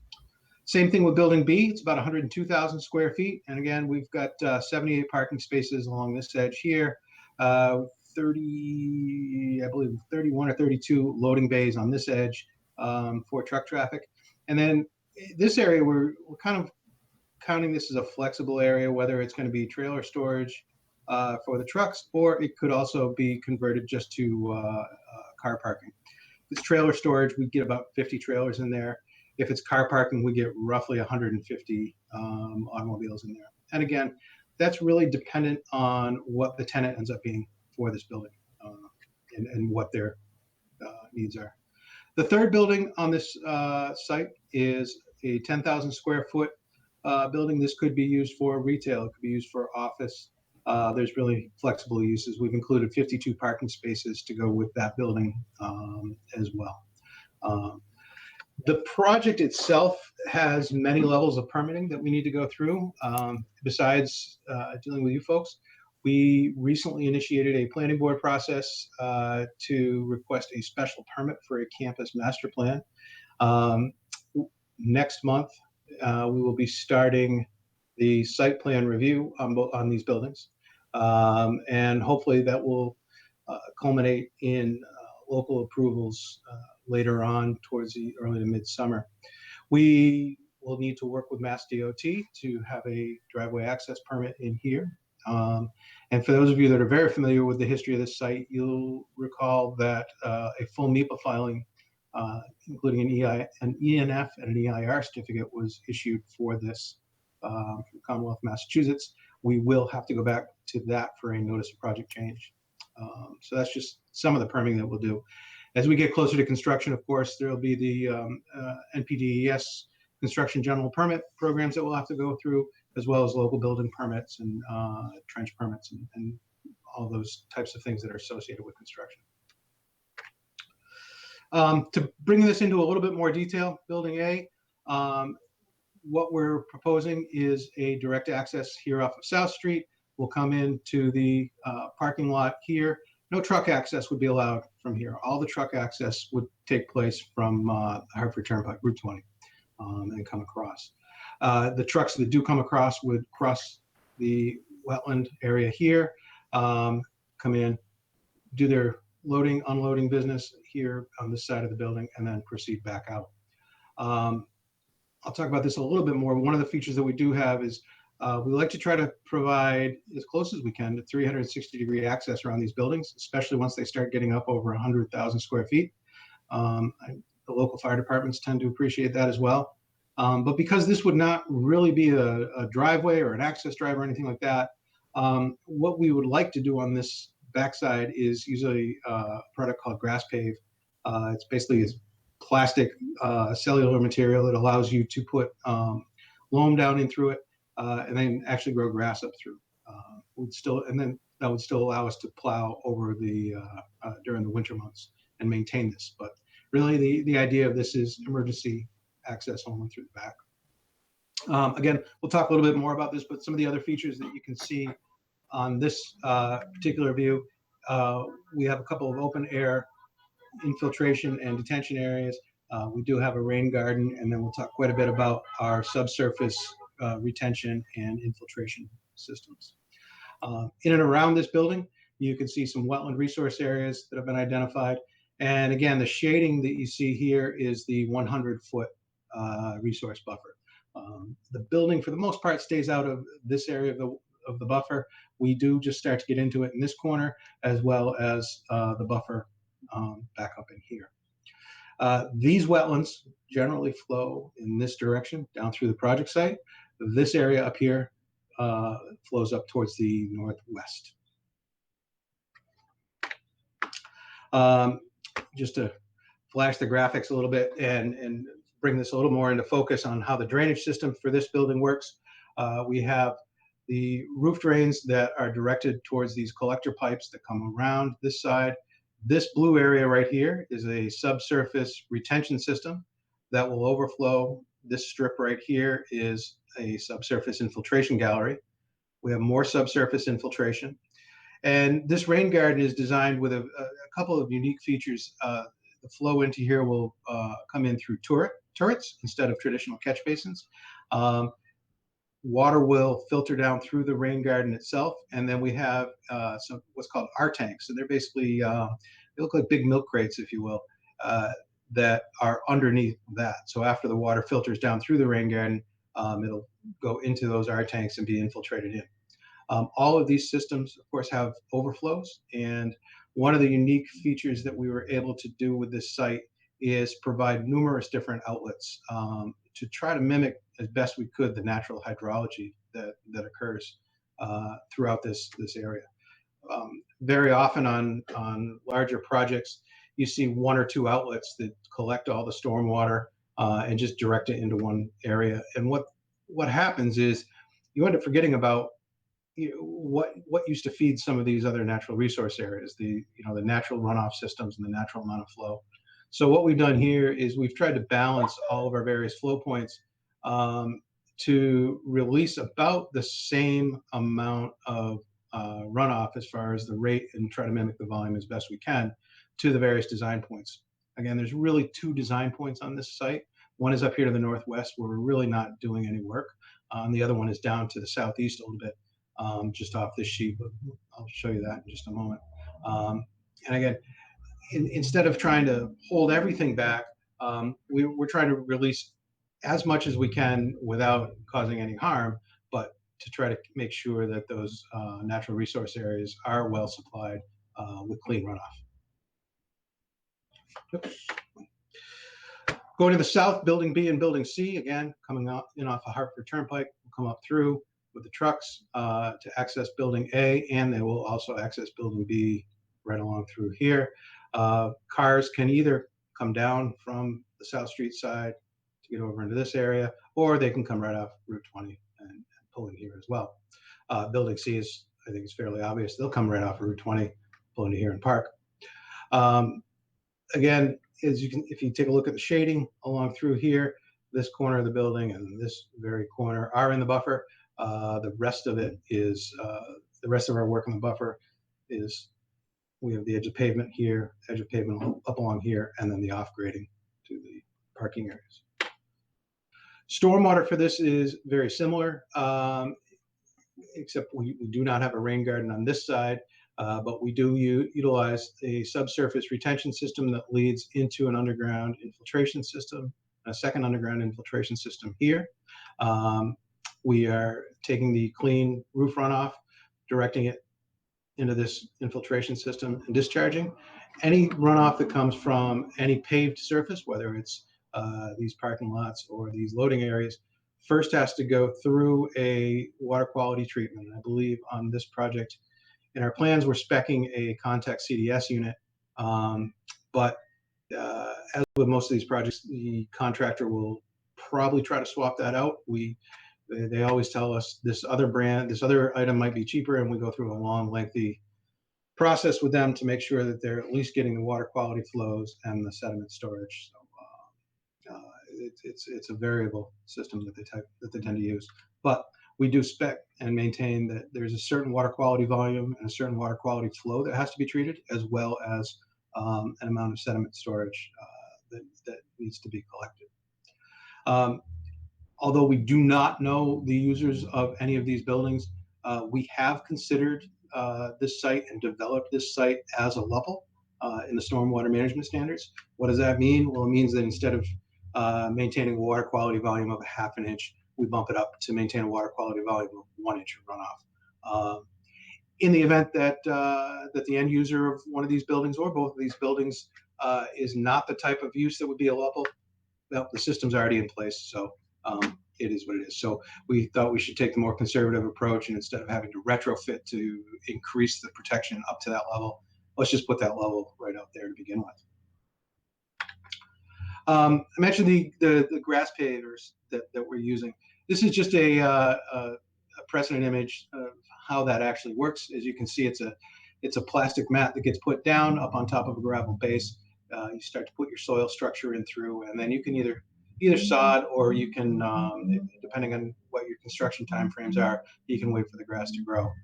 What you end up getting is a structurally sound surface. You park a truck on it, you can run a fire truck across it in the wintertime. As long as they leave that plow blade up about 1/2 inch to 1 inch, they can plow that, provided that we've graded this properly and the contractors have built it properly. It won't damage it. We've used it on several different sites, mostly in this application for emergency access. We have not had very good luck using it for parking areas. Parking areas get used frequently on a day-to-day basis almost, and the grass tends to not wear very well on those. But we found this is pretty good for emergency access that's only occasionally used. I mentioned some of these the ways that we're feeding the rain garden. Obviously, this isn't a photo of exactly what we're doing, but I think it's a pretty good indication of how those things function, including the little beehive overflows. What we have is it's called a pre-tax inlet device, and what it allows is it allows you to place it right along the curb line. Flow comes in from the parking lot and filters in through this short concrete structure here, and then flows out. Stormwater that is collected in the depressed rain garden area as it filters down through the ground. That's where you get your treatment and your pre-treatment and your treatment. And then it goes into the lower infiltration system for your final treatment to get your complete TSS removal that's required. In the event that the rainfall is just too intense, you're getting these things are designed for the smaller storms, the everyday storms. Well, let's say you're getting a 25-year storm event or a 100-year storm event where you're getting inches and inches and inches of rain throughout the day. There are these beehives, and I think we actually have 2 of these on our design, one at either end instead of one in the middle. And what that does is, as the water level rises, that allows the flow to overtop into those, and then there's an outlet pipe that leads. In our case, I'll go back to it to show you. In our case, it leads to this overflow device, one from this end, one from this end. And what can't be accommodated underneath in those rain stores will just flow out into this swell. Oh, I should go back to this. This is at least one of the members expressed some interest in how these things are linked together.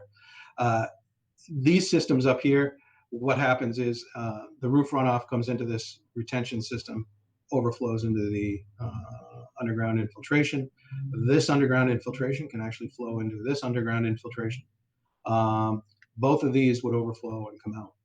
Over here in the rain garden and the bioretention, the overflow comes out into here. We have a swale that comes out around this corner and would be further collected in this open air basin.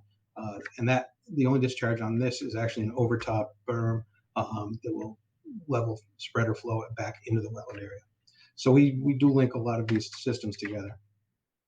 Likewise down here, this system, after you get through the pre-treatment that comes from the catch basin and manhole system, the runoff that's already gone through the TSS removal runs into the retention system, into the infiltration system. And again, we have a series of level spreaders that allow it to re-enter the resource area. We do have a fairly significant wetland crossing. The way we've designed that, it's about just over 4,900 square feet of wetland impact. The area where the open bottom culvert will go across, we've counted that as impact, even though the intent is to be able to place that without disturbing that actual central channel. But we have included that as a direct impact area. It'll look generally like this one. This one was recently completed over in Boylston. We're also doing another project in Boylston that will have a crossing that's virtually identical to this. The big difference between what we're proposing here in Shrewsbury and what you see on the screen right now is the type of culvert. Here it was just a rectangular box. It was a fairly narrow crossing in that area.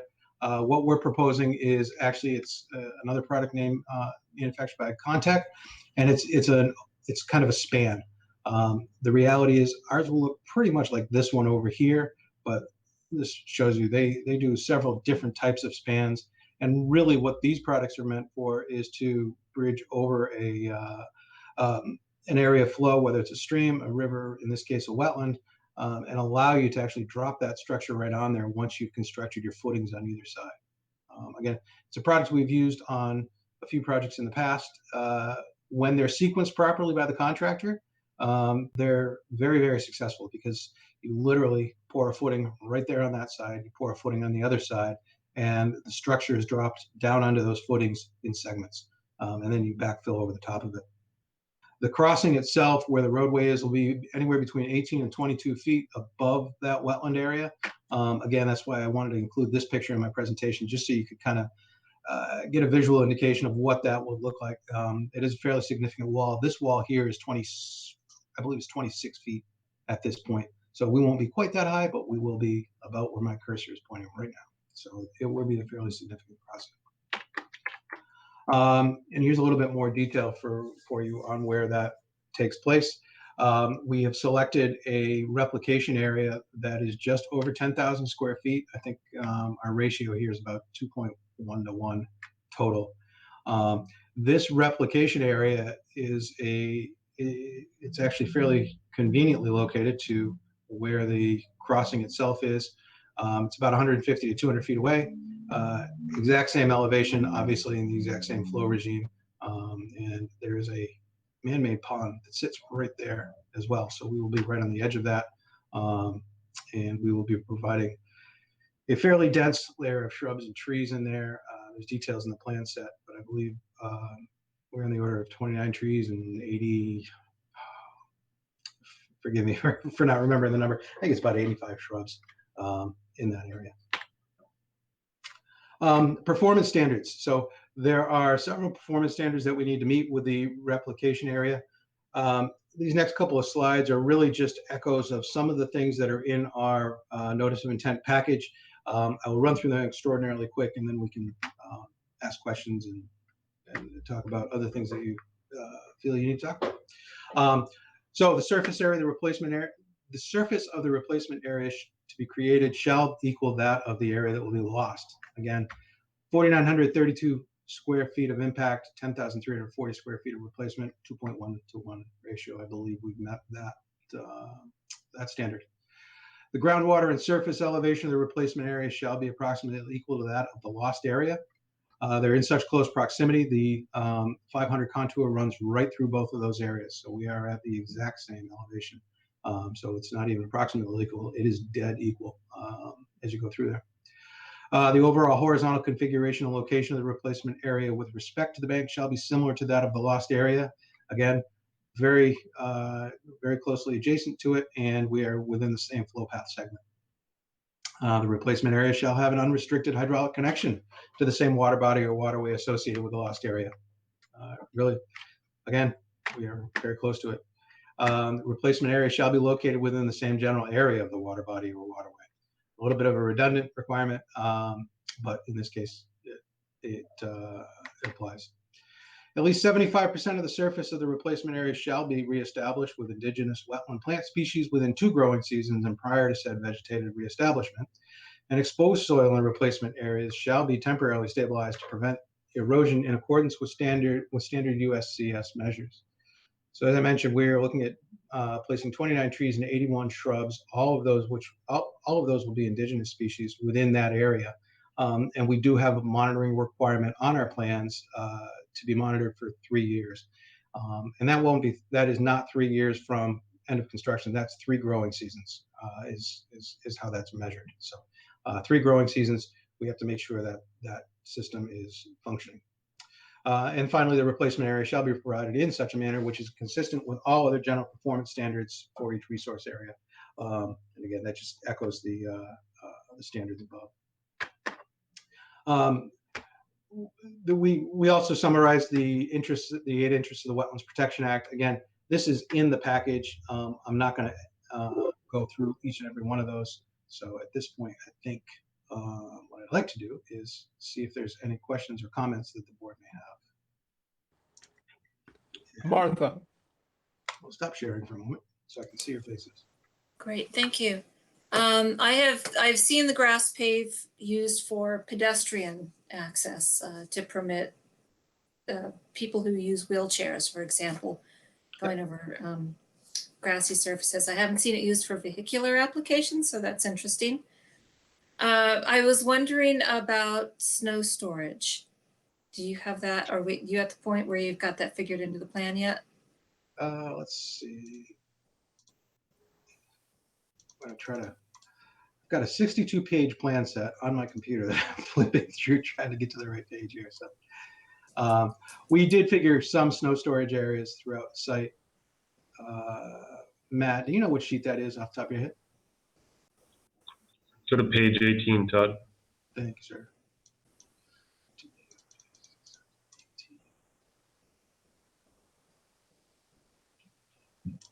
Let me share my screen again.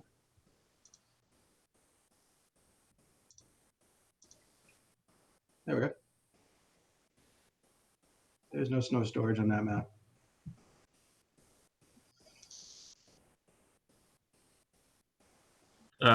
Sorry, page 19. 19. Thanks, Devin. It's confusing. It gives you 2 numbers at the bottom. There we go. So we have a lot of smaller snow storage areas. So as I hope you can imagine, on a site like this, we don't have a lot of excess pavement and excess areas. We do try to fit it in as best we can within the confines of the site. So what we've done is we've actually dedicated in some places areas that we think will be underutilized for either parking or shoulder spaces. So for example, in this upper lot, we've dedicated this area here. We've got some areas in the parking spaces that we would put snow in. Let's go up to building A. And you can see off the end of the loading area here, and we've got some of these other perimeter areas. This is really, these back ones are where we would put the snow storage for those grass paved areas. In this parking lot, I would imagine they'd be using these areas here. The intent with one of these types of snow storage plans is really to see what we can put in there for a type of a snowfall. And what we've tried to do is hit a 24-inch snowfall across the site. We use a compression factor. In this case, for these calculations, we use a compression factor of 5. Sometimes you can use something as low as 3 if you have really fluffy snow that's not going to compact very much, or 10 if it's very dense and it's going to compact a lot. But here we just used 5. So we figure we can get about a 24-inch snowfall accommodated with the areas that we've shown here. If it exceeds that, or if you get a lot of back-to-back storms, as we have been fortunate or unfortunate to get, depending on your outlook on snow, but we've had those kind of winters where we've gotten several back-to-back large storms. If we get to the point where we're actually impacting the operations of the project, then the property owners and the property operators will simply have this removed. There, we'll go to a licensed snow dump. Okay, thank you. And then one last question I had was about the is that you have to get the water from the parking area to the rain garden. It's great to put a rain garden in your parking area. Thank you for thinking about that, and thank you for trying to make the natural connections to the existing hydrology. I am not familiar with those devices that you've featured. I'm wondering about the velocity of the flow coming in from the parking area during a storm and the impact that would have on the vegetation in the rain gardens. Sure. So the way these are designed is these are so the water comes in one side, drops down in. I kind of wish I had a better picture of these, but I don't. There's actually a grate right on the side of this, and what that So does you're still sharing the snow storage screen. Oh, all right. So what am I going to do here? I must have to stop sharing. Todd, sheet, I think it's 7.5 shows it, a good cross section. Does it include the grate map? It shows the baffle in the middle. Cross section of the grate, I guess. Yeah, let me click through to it, and then I will go back to sharing.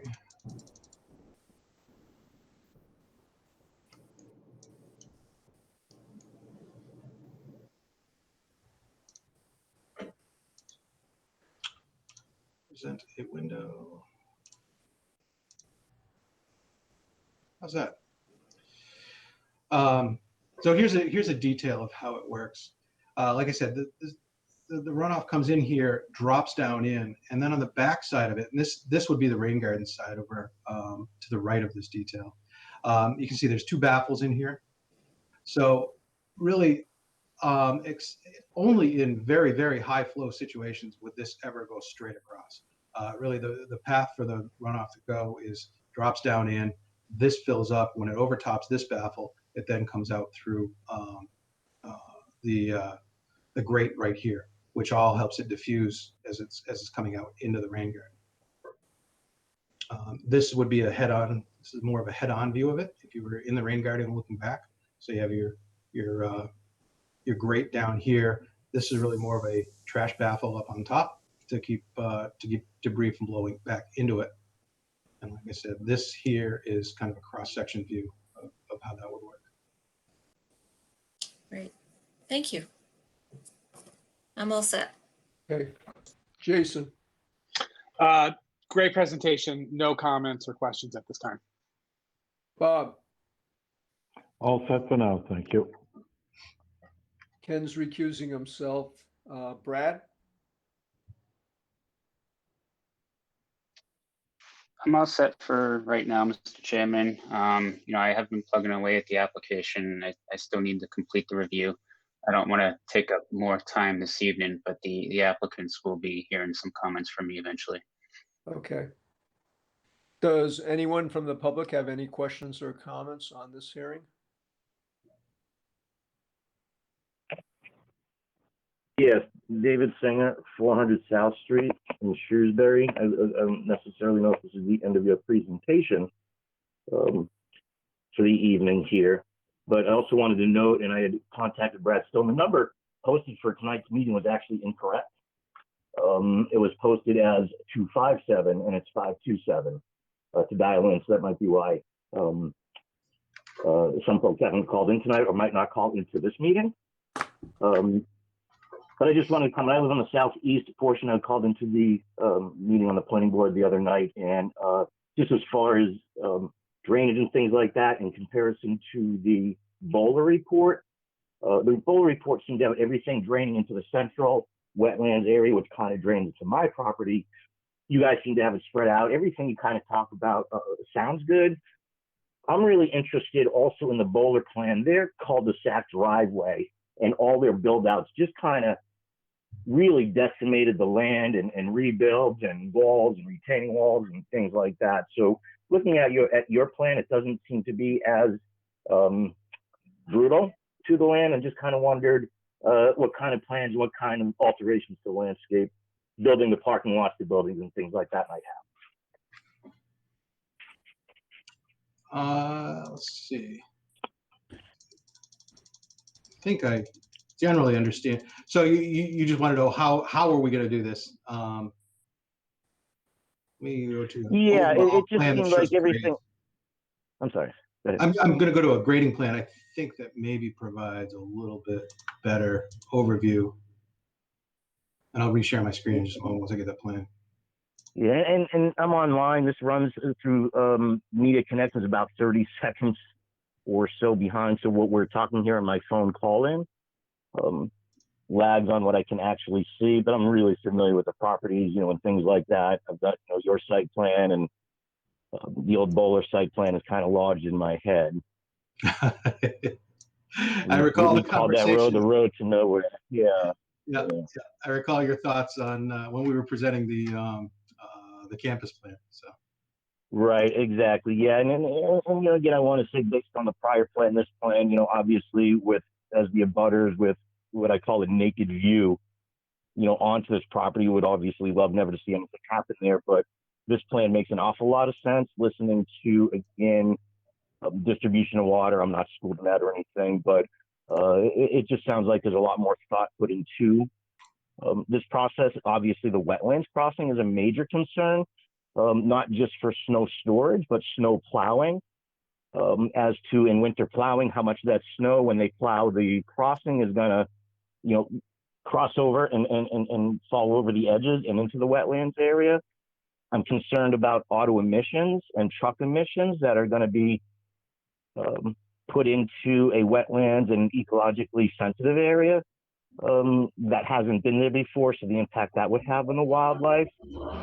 I would like to add that this land has been farmed since 1725, so if you only move back to 1930, in fact, the Allens settled this land in 1725 because of the farming and the richness without any analysis, surveys, and studies. So it's a very, wet area in particular. But overall, really kind of deciding a lot of the Bowler site plan was about land estimation. You guys have really talked about the grading and what needs to be cut out, if any retaining walls and things like that, what else needs to be done.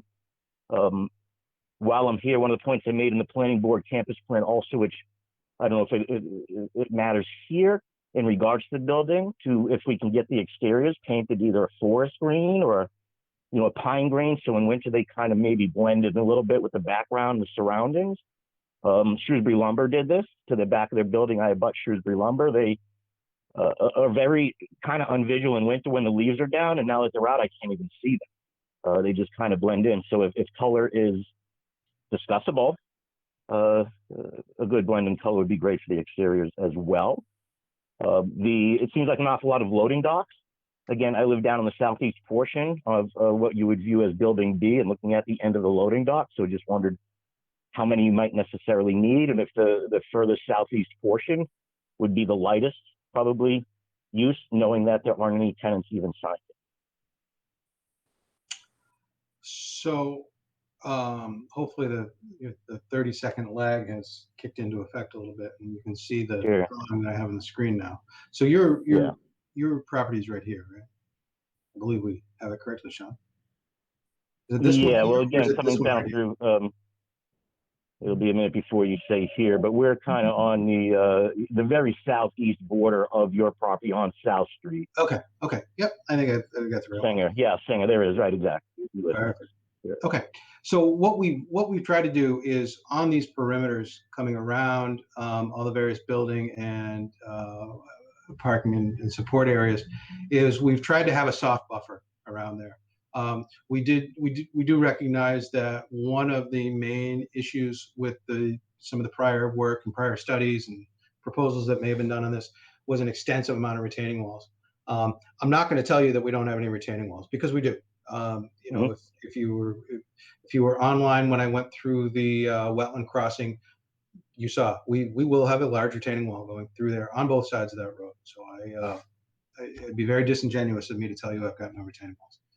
So the areas that we have these retaining walls, really, it runs from here. It's a fairly short wall coming along through here. It starts to get very, very large coming across this wetland crossing here. And I realize you're on a 30-second delay, so that probably didn't help you out too much. as you get on the other side of the crossing, if you go immediately to the left or to the right on the building A side, you'll see a lot of contours. And the reason for all those contours there, that's where that wall is starting to tip back down, so we can get more down to the natural grading in those areas. The other thing that we've done is to, in an effort to try to stay, a little bit away from those wetland areas and not chew up the entire wetland buffer, is a lot of those areas are graded actually at a 2-to-1 or 1.5-to-1 slope, which is fairly steep. And you can't just take an excavator, dump the pile of fill, and throw some grass seed on it and hope it works with something that steep. So those are engineered slopes. They will have a special slope treatment. We have an erosion control blanket that goes up over the top of that. And we also have a special grass seed mix that's very good at stabilizing steepened slopes. It grows very quickly, and that, in conjunction with the mat, helps us develop slopes that are like that. But another thing that it does, and another benefit that it does, it also helps us give a more naturalized appearance. With slopes this steep, the other benefit that you get long term is these are typically planted with grasses that don't need maintenance. These are not mowed.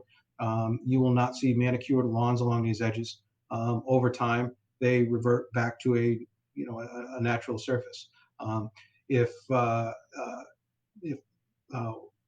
wildflowers start to grow in there, they start to grow in. They grow there. Purposely designed to be that way. So that's one of the things that we've done to try to keep a more natural appearance. Not looking at just what we're doing during construction, but also looking long term. What is this thing going to look like in 10 years, 20 years, down the road in the future? And how is it going to perform? So that's really, I think we're probably more focused on that than we are the day one construction.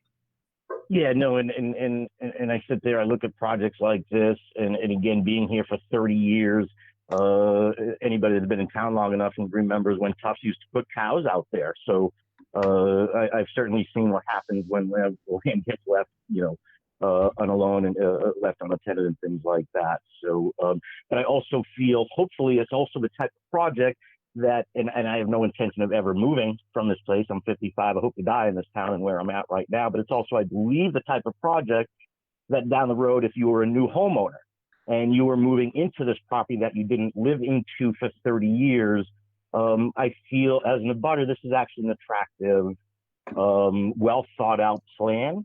I know how our natural buffer really kind of hides anything that goes on, during the winter, and then a little bit from the planning board meeting, and certainly from listening tonight, that kind of sounds like it's going to be that way with only a few concerns. The wildlife, and things like that, it's great putting the bridge and protecting the wildlife. To be quite honest, you're taking away a lot of the woodlands and land space. In fact, there were 2 beautiful deer that ran out into the field this morning, and then also into the property. There's turkeys and all sorts of things that will lose, their habitat. And so, they'll kind of get that way. But as far as, crossings and things like that, I think everything is really well thought out, well planned. And again, compared to the Bowler plan, which I think I called a landscape genocide, really, or a facet there at the last meeting, you guys really seem to take care of a lot of the issues that I would have that we had prior. Again, wanted to restate building color.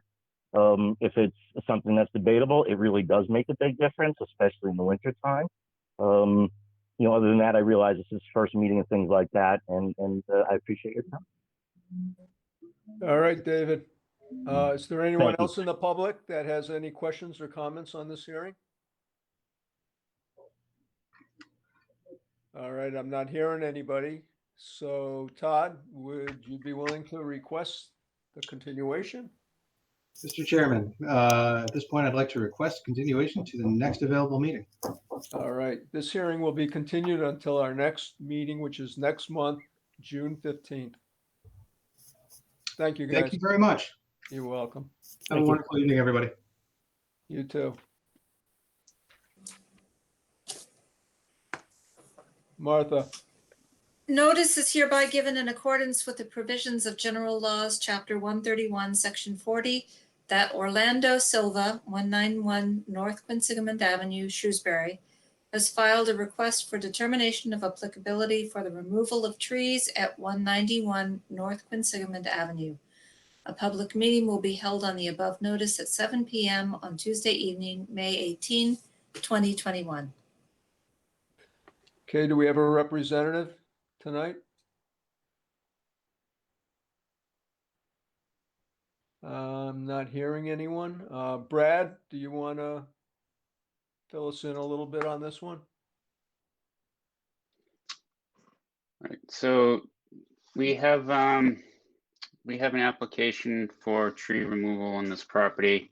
I know prior to the filing of it, the property owner and I had some back and forth discussions. But what's unclear to me is really what he intends to remove based on the application that was submitted.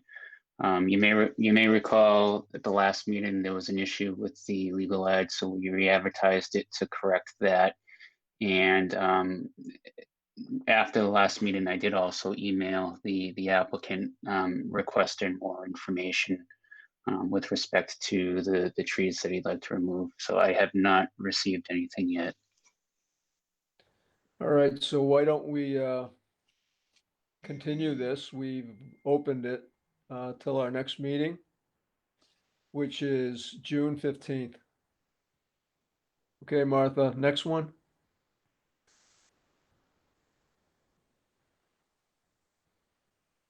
Martha, you're muted. Thank you. Notice is hereby given in accordance with the provisions of General Laws, Chapter 131, Section 40, that Syed Zaidi, 6 Sherrill Drive, Shrewsbury, has filed a request for determination of applicability for the removal of trees at 424 Hartford Turnpike. A public meeting will be held on the above request at 7 p.m. on Tuesday evening, May 18, 2021. Any rep for this hearing?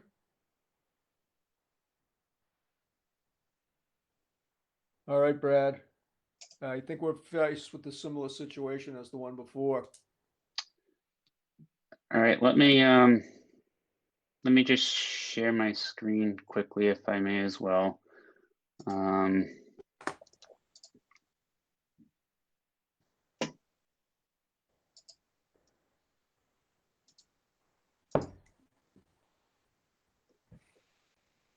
everyone see that? Yep. Photo? Okay. So I did notice, I did send the meeting invite to the applicant. I did receive confirmation of an acceptance, so I'm not sure why that individual's not here this evening. But the application, at least this one has a picture of the trees, but I'm not sure exactly which trees that he intends to remove. My understanding is that he's trying to get some visibility for the car wash sign. You can see that if you're looking through the trees in this particular photo. I'll zoom in a little if that, whoops. Yeah, I'll zoom in a little if that helps, so that you can see the signs in the background there. I did happen to drive by the site a couple weeks ago. I know the trees hadn't fully popped at that point. Visibility didn't seem too much of a concern on my end, being not being able to see those signs as you're heading west, for instance, as you are on the opposite side of the road. Heading east wouldn't be an issue as you come up the hill. But it's something I did want to see when it fully peaked anyway, just to see exactly what was disrupting the view there, if anything. And I don't know if the commission wants to drive by just for informational purposes as well, but that was the intent. I don't know exactly what's intended to be removed, if it's clear cutting the entire slope here, or if it's just some kind of to the top. The wetlands are really just, kind of right at the left edge of that photo there. They're right at the bottom of the slope. But I, probably should hear from the applicant and continue this one, I would think. Okay. All right, we'll continue this public hearing until our next meeting, which is June 15th. Martha, Notice is hereby given in accordance with the provisions of General Laws, Chapter 131, Section 40, that accessible housing for children, elders, and disabled LLC, 325 Donald Lynch Boulevard, Suite 100, Marlborough, Massachusetts, 01752, has filed a notice of intent for the construction of a sewer force main and fire hydrant at 270 Green Street. A public hearing will be held on the above notice at 7 p.m. on Tuesday evening, May 18, 2021. all right, representatives tonight? Yeah, Mr. Chairman, I'm here, James Tatro from Azimuth Land Design on behalf of Accessible Housing for Children, Elders, and Disabled LLC. James Benincasa for Accessible Housing. Okay, go ahead. I will share my screen if I may. Yep. Okay, hopefully I can get this right. Which one? I think I'll win.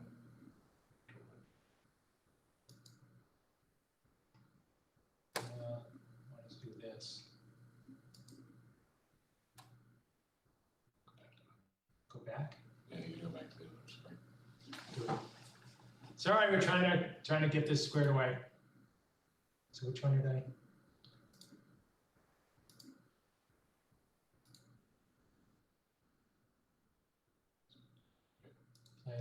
Yeah. Can you see that? It's coming up. Yes, we can see it. Okay. The application before you is a notice of intent to allow for work in the buffer zone to install a E1 force main to serve a duplex at 270 Green Street and to install a hydrant. I want to say just quickly that we made every effort to avoid working in the buffer zone and having to come before you. There's an oddity of this particular sewer connection is that this is one of the properties as part of an intermunicipal agreement between Shrewsbury and Grafton, where the property is in Shrewsbury, but the actual sewer service is provided by Grafton. And so both towns had a degree of influence in deciding how this is set up. And we wanted to just connect, circling the cursor over the proposed duplex. We just wanted to connect this to the existing E1 force main, which is immediately to the west of it. And both towns were pretty adamant that they would prefer that this facility have its own individual force main instead. And so that is why we have filed with you. This duplex, sort of H-shaped footprint building, would have an E1 unit immediately to the west of it. And that E1 unit would discharge to a 1 1/4 inch force main, which will run down. I'm trying to trace with the cursor down southwards towards Green Street, following the existing utility easement, bend a little bit to the southwest, go through an existing 12-inch HDPE pipe where there's one other force main already in it, and then follow the existing grassed force main up to an existing gravity sewer manhole up here and discharge there. And one other thing I should mention is that in addition to asking that the applicant install an individual force main, both towns wanted us to, there's a water main on where I'm moving the cursor back and forth. The water main is on the west side of the easement in this location. Both towns wanted us to install a hydrant off of that water main. So over here where I'm circling the cursor now, there will be a new hydrant for fire protection. So those are the activities for which we filed a notice of intent and for which we're before you. The wetland boundary that you see, I'm just going to roughly follow it here with the cursor. This is the boundary from back at the time of the Alltech Inc.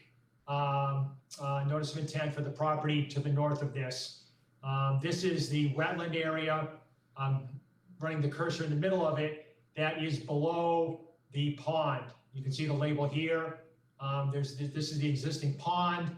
It has its outflow. This is an intermittent stream path which flows, then hits a culvert here and goes to a culvert under Green Street.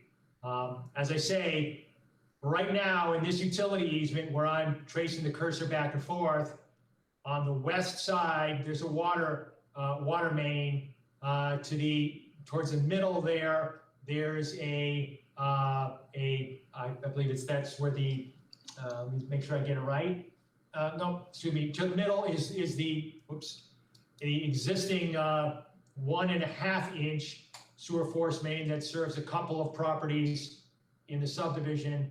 And over at the very far east side of this there's actually also a gas main that runs up to the cul-de-sac circle of Fortune Boulevard. So again, as I say, we wanted to avoid even having to go into the buffer zone, and we made a point in the grading over here of proposing a retaining wall so we could keep any work out of the buffer zone. But as it turns out, both towns were so strongly directing us that we must have an individual force main for this duplex, that's what we have ended up proposing.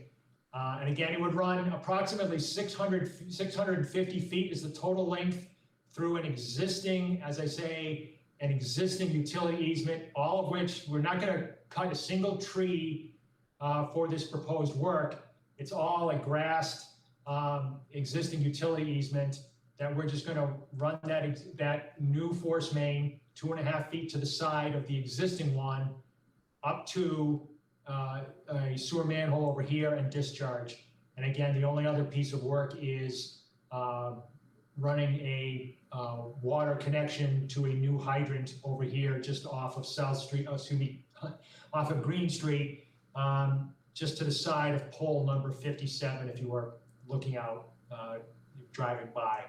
So we do have work in the buffer zone, but we do not propose any alteration. And the areas where we are proposing to work have all previously been altered. And this is just for the E1 force main and for the installation of a hydrant. All the other work proposed here, a duplex, a driveway, a garage, they're all out of the buffer zone. And we had, as I say, had tried very hard to stay, have everything out of the buffer zone such that we didn't have to come before you, but both towns have wanted this for the manner of the sewer connection. So I'll try and take any questions that you may have. I'm sure I've left out something I wanted to say, but I'll try and answer it in the questions. Martha, No questions. Jason, No question. Bob, All set, thank you. Ken, Awesome. Brad, James, do you have a DEP number for this? No, unfortunately not. Believe me, I begged and pleaded Judy Schmitz because I found that I had been sending emails to a party who was leaving DEP asking why we didn't already have a file number, why it wasn't reflected in the system. I was sending emails to Denise Child, who I guess is leaving DEP. So chose the wrong person. Right. So usually, Is that there? Yeah. usually when we see that there's the issue of not issuing a file number, but then I don't even see this project in the database. Right. So Which kind of mystifies me, but that's usually indicative of they don't have the application. So I would follow up with them just to make sure that they even have it. I sent it again several days back, saying, gee, I don't see this in your system. Here it is again. And like I say, I sent emails now also to Judith Schmitz to try and hoping she would have time to register it, but I guess just hasn't in the crush of things. Okay, and then just, my earlier comment to you today, just to get us that certified assessors list too, as soon as you have that for the abutters. Yep. So I'm all set for right now, John. All right. James, your E1 pumping system, do you have a manual transfer switch at a minimum spec'd out in the event of a power failure? Yeah, that is part of the normal thing of an E1 installation such as this. Okay, when you say it's part of the normal one, have they incorporated that into their standard unit now, a manual transfer? That's my understanding, yes. Okay, do you have it on your plan anywhere that's to be provided? We have it we show the E1 in the detail sheets. I don't know if we went into detail on that specific point. Yeah, I would do that, because it's the electrical component. It sometimes gets overlooked if you're only looking at the mechanical side of it. Good But point. a manual transfer switch at a minimum. Some people go to auto transfers, but with a backup generator, we had one tonight with a guy, he was gonna have a whole house generator. That, The duplex that we're building does have actually 2 whole house generators. well, there you go. So just make a note that the E1 will be connected to it. Okay. All right, so that'll be perfect. And just a quick question on the utility easement. Whose easement actually is that? Is that a town easement? That is town, because the water service comes from that same area where I was repeatedly talking about how we would discharge to the sewer manhole. The Yep. water also comes from there, and the water service goes up to the town road, Fortune Boulevard, and then serves the different lots off of Fortune But Boulevard. that's a town of Shrewsbury 25-foot wide easement then? Yes. Okay, and there's no problem with installing this is a private line that services you guys, right? Yeah, but in a way, the existing one already there is in effect a private line, because it's serving a couple of different individual buildings. It's not street service. Right, sort of leads me into the question, if there's an issue, say you have a frozen sectional line in the winter and you have to get in there and do maintenance, do you have the right to just go in and do a repair? Or do you have to go through, you do, okay. All right, okay, let's go to the public to see if anybody in the public has any questions or comments on this hearing.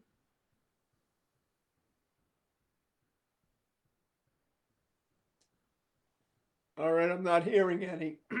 James, with no file number, you know what to do. Yeah, I'm gonna throw myself at Judith Schmitz's mercy some more. Right. And you have to request the continuation from us. Yeah. Okay, I would ask the commission to please continue to your next meeting, and we will try and resolve any outstanding issues before then. Okay. This hearing is going to be continued until our next meeting, which is June 15th, 2021.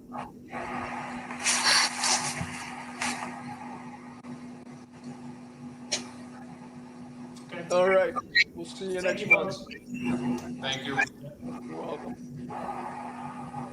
Martha? Notice is hereby given in accordance with the provisions of general laws, chapter 131, section 40, that 7 Cheryl Realty Trust, 24 Cheryl Drive, Shrewsbury, has filed a notice of intent for the construction of an access roadway, sidewalk, and utilities at 581 to 587 South Street. A public hearing will be held on the above notice at 7 p.m. on Tuesday evening, May 18, 2021. All right. Rashid, this is your project, correct? Yes, Mr. Chairman. and I have my engineer Joe Margaret. Yeah, we're getting a lot of feedback. Is that Joe? It sounds like your feedback. You're getting feedback off your line. You can mute your phone. Yeah, I started hearing this at the end of the presentation. Joe, you want to check your background? Yeah, Joe, mute. Yep, it was Joe's. Okay. All right, Joe, go back. All right, it seems to settle down. Go ahead. Who's presenting? Good evening, folks. Joe Macrodon, heading up the design team. As you know, Rashid Sheikh, applicant owner, is here, and Art Allen from Ecotech is also on the call. I may take a second. I can share my screen. Okay.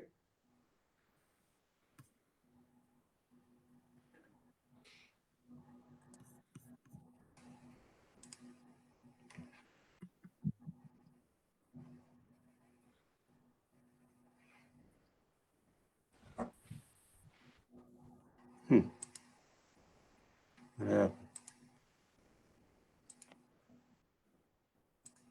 No, and we walked all around, so there's nothing.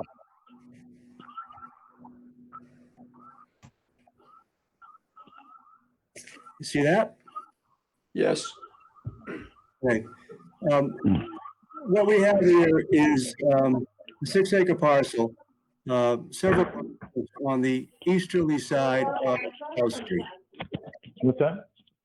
It goes off on its own. Really? That's what she said. But Sometimes. 750 feet. I don't even Heavily, Yeah, I don't know. Wait, hold on. Hey, Bob, mute your phone. We're getting your feedback. Okay, go ahead.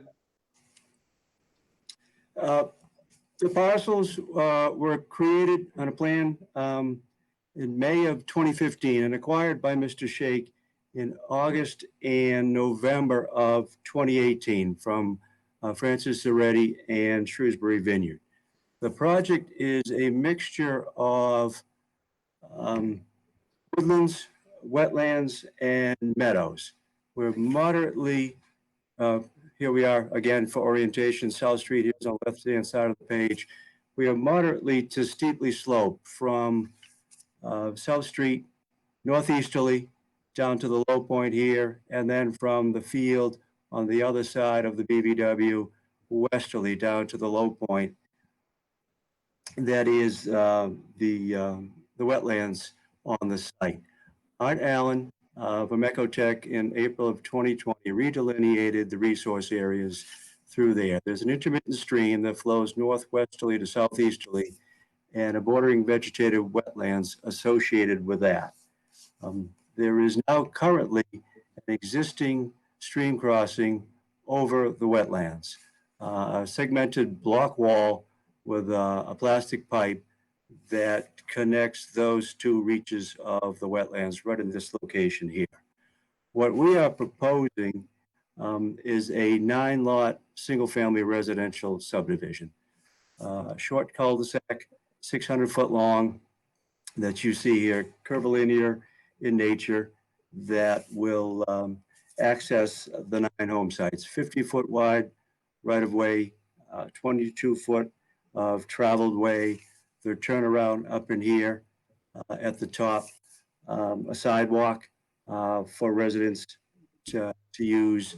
We've tried to set the roadway up with the typical requirements that the planning board has for projects of this type. The roadway grades will slope down from South Street. They're moderate to 4% up to a peak of 7.5%, and back up 1% to the cul-de-sac. All 9 of our lots access the proposed roadway. The reason that chiefly that we are here is twofold.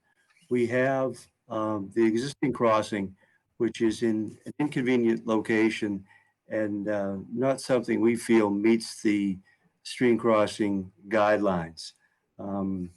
We are aware of the impacts to our resource areas in our buffer zone with our roadway. And we're trying with this design to minimize our alteration to the buffer zone and to the resource. So we have proposed a roadway over that area of interest to the commission. We've introduced segmented block walls in order to hold up our roadway grades. We'll be anywhere from 8 to 14 feet above existing grade with the finished grade of the roadway. We feel we need to bring that crossing up to general stream crossing standards. The 15-inch pipe now and the block wall, we don't feel achieves that. The other reason that we are here is work related to our stormwater controls. We have completed soil testing, found results from February of 21 with Jeff Walsh at Graves that kind of sync up with the work done by John Grenier in the past at other portions of the site. And we have put together a drainage design that will take the water via sheet flow to a series of catch basins and manholes. So one section will flow from South Street, the other section will flow from the turnaround, collected via catch basin manholes, conveyed to this area out in here over Lot 8. That area is within the buffer zone to this reach of the wetlands right in here. We have proposed, as I mentioned a moment ago, a closed drainage system to get our water to the basin. We have a 4-bay, a trap rock berm, and then an infiltration basin down southerly of that. Those areas will be grassed. Both the spillway and the infiltration basin. We have sized our basin and 4-bay to handle our flows. The drainage calculations that accompanied the filing, you can see that the volume and the rate of flow is at or below pre-development levels with the work that we're proposing in that basin. And inside those calculations are also a series of O&M protocols for inspection and maintenance procedures during the construction era while things are being built, and then long-term catch basin cleaning, catch basin inspection, manhole cleaning, manhole inspection, the culverts, the 4-bay, the bottom of the basin, those general things. We have 2 outlets to the basin that are down here in this portion along the side, and the normal, the spillway, a drawdown device, should there ever be a need to get in the basin and do major repairs. Let me jump down to what this is a wetlands replication page that we've tried to highlight some of the activities that take place. Art Allen has weighed in with some stream channel guidelines, some wetlands replication guidelines. What we're trying to do is to remove those block walls, as I mentioned a moment ago, remove that piping and set up a new culvert. The new block walls are the thick black lines, the old are the shaded gray. With that new location, to set up a culvert in here, recreate the channel that is now encased in the 15-inch pipe, recreate the channel inside the culvert, and then clean up the outlet end on the other side. There is some wetlands lost because of that, the work in between the work zones here. There's also some area here that we're not quite sure if that was ever covered by filing with this commission. So what we are proposing is to take these areas outside the block walls and return those to replicated wetlands. We've also got an area here, an old farm crossing to get, I assume, farm tractors and farm vehicles to the other side, to the farmland on the east side of the wetlands crossing. that's another area we thought might be beneficial to return that, remove the boulders, remove the accumulated soil, and return that to wetlands that completely surrounds it. You can see the wetlands limits here highlighted in blue. That area there, plus this additional work will offset any work, any buffer zone or resource area, excuse me, lost to construction. We have some mitigation called out on the plans. The work areas inside the buffer zone, we are proposing a line of erosion control barriers, hay bales and silt fence along that limit of work. We have inside the designs, we have site specs for the erosion control, how they should be set, how they should be monitored, what should happen if they should during storm events. We've got an anti-tracking pad at South Street at the start of our roadway. We've got temporary diversion traps and sediment traps to catch material that may escape some of the construction techniques during storm events. We've got some protocols on stabilizing material stockpiles in the short term and permanent stabilization in the long term, dewatering techniques. All that information is contained within the site plans, and it has also included a narrative and some information on this page with regard to wetlands protocols, the replication, stream channel construction, all those requirements to bring the designs in line with the requirements of the commission. With regard to the status of other permits, we have a filing at DEP, but have not been issued a file number yet. We have filed for subdivision approval with the planning board. We were in earlier this month. May 6th, we had our initial public hearing. We're due back to be before those folks in a couple of weeks. And we I may have glossed over it a moment ago. We are installing utilities from South Street, power, municipal water, but we will be constructing on-site septic disposal systems. So there'll be soil testing scheduled now that we're approaching the drier time of the year, scheduled with the Board of Health so that we can complete that soil testing, get that information together, and that will allow us for the 4 or 5 house lots that have buffer zone and wetlands implications for construction to file those lots individually with this commission for approval on those handful of lots that have buffer zone issues. That's a brief overview of the design. I'd be happy to weigh in on topics the commission would like to explore in further detail. All right. Martha. Thank you for that presentation. I just wanted to confirm that the stream crossing, it looks like from your detail that there's true connectivity of the channel from one side to the next. So you don't have, for example, a raised pipe. So I just wanted to confirm that. Yes. Yeah, we'll embed the culvert 2 feet, make a connection, trap rock, clay barrier, clay collar at the inlet end to control flow, so we don't have flow around or under the culvert, and recreate the channel inside the bottom of that culvert. Okay, thank you. Jason.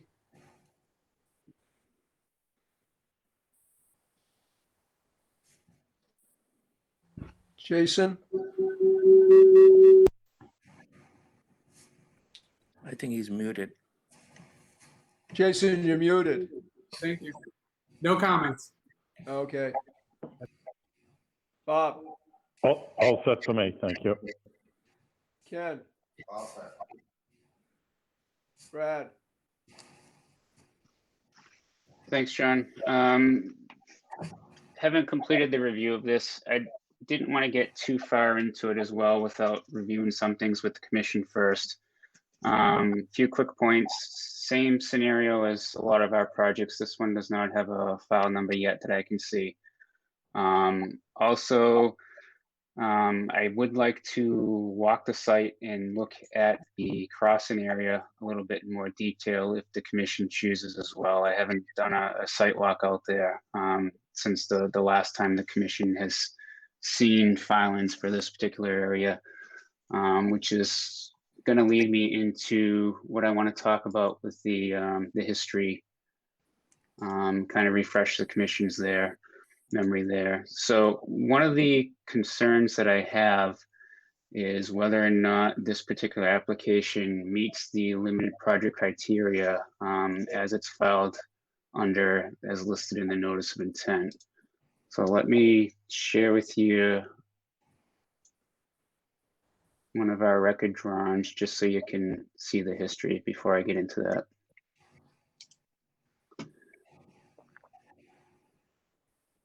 Is this plan up, John? Yes, it is. Okay, so the commission may recall that at one particular time, there was a number of these lots subdivided not too long ago.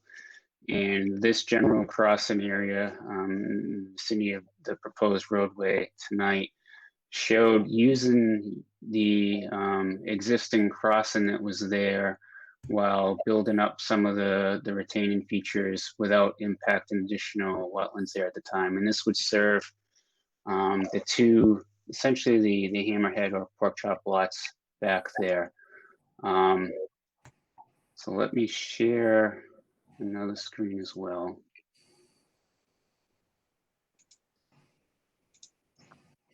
Give me 1 second.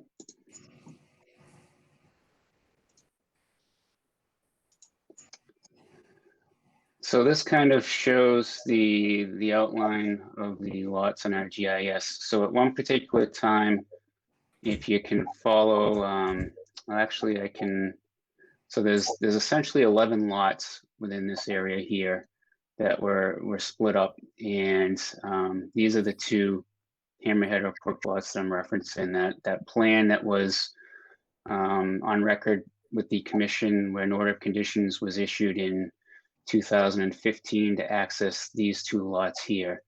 So at that particular time, you know, like we typically do prior to filing, we met with the project proponent that was looking to create these lots then, went over our wetlands concerns, things of that nature, and kind of, you know, agreed, and ultimately the commission agreed to develop this particular site in this fashion where you'd use that existing crossing to create, you know, these remaining two lots that were separate from all of these ones all along South Street. So it essentially took one large parcel, divided it up into 11, I believe, at the time. And this kind of shows a little bit in more detail what that existing parcel was out through here. So my first question is whether or not, you know, this particular filing really meets the limited project criteria, because there was plenty of development that occurred on this site without filling or doing an additional wetland crossing. In my viewpoint, what it's really doing is it's maximizing the full build out potential at this point rather than, you know, truly meeting the limited project criteria. In addition to that, you know, looking quickly at the plan that was before the commission, you know, like I think lots 7, lots 8, I had some concerns there with, you know, the build out and the houses being, you know, one looked like it was on top of the detention pond or basin that was there. Another one looks, at least by eye, like it was only 20 feet from the resource area and not our 30-foot policy. So, you know, a quick cursory look at the subdivision, it looks to me like it's just really trying to max out the site where, you know, before I think you had a very well managed plan that, you know, worked without doing any new project. And, you know, like I said, I'm not sure this particular plan before the commission meets it. So before I get more involved with the review, Again, I've got the concerns about the build out, the crossing, and I'd, like some direction from the commission as to how they feel about that before, doing too much more review of the documents that are before you this evening. Mr. Chairman, with your permission, I'd like to address some of the concerns, if you allow. Go ahead, Rashid. So first of all, we thank you all for your time, and I understand it's kind of late in the night. And I had a couple of conversations with Mr. Stone over the years since we have owned this land. It's about 17 acres or so we bought, and Mrs. Reddy still owns some parcels, and basically here is the situation. This culvert is about 33 feet wide right now, and it's only 15-inch pipe. So what we are proposing, Mr. Chairman, is going to actually exceeds the standards. The standards call for, 1.2 times the width. The stream width and the stream flow is very, very, it's very narrow at that crossing, and they use 15-inch pipe. And then I drove around the town and I saw, even in my own neighborhood at the crossing of Beth and Adam Road, where Toll Brother built this about 20 years ago, they also used, about 12-inch, culvert pipe.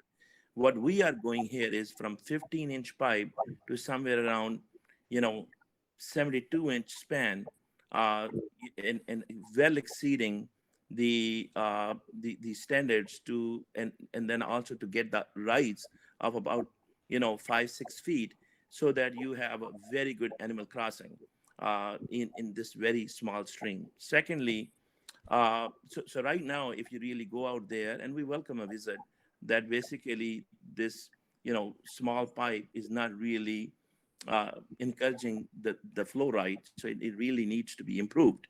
So yes, we inherited this situation. We could have come here and asked to modify it, but we are actually coming here and trying to tremendously improve the situation, and also, replicating more than we are going to disturb. And, this disturbance will also be, in my opinion, we will be able to minimize, because since the filing, we had a meeting with the planning board, like Joe mentioned, and the planning board was very much amenable to the waiver for some sidewalk and green space. So we believe right now it's 33 feet wide, and we are proposing 39 feet, which is the worst case scenario. We believe if we get the waiver, which we were very much encouraged in the last meeting, we would be within the same width of what is it now. Now, the reason we are proposing this is because we are, we want to have, it's a very nice, stable lot, situation there.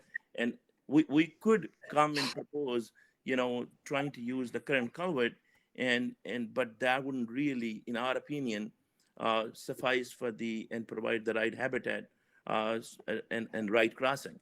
So we thought we are trying to go beyond our means, spending all that kind of money, trying to get the best situation. As far as, this is not really, you guys have seen this type of subdivision, and we are aware of your standards, and we're trying to meet or exceed some of the standards here. And, we are really not asking anything different than some of the other subdivisions built in the town. What we are guaranteeing is that our culvert will exceed most of the culverts built in the town.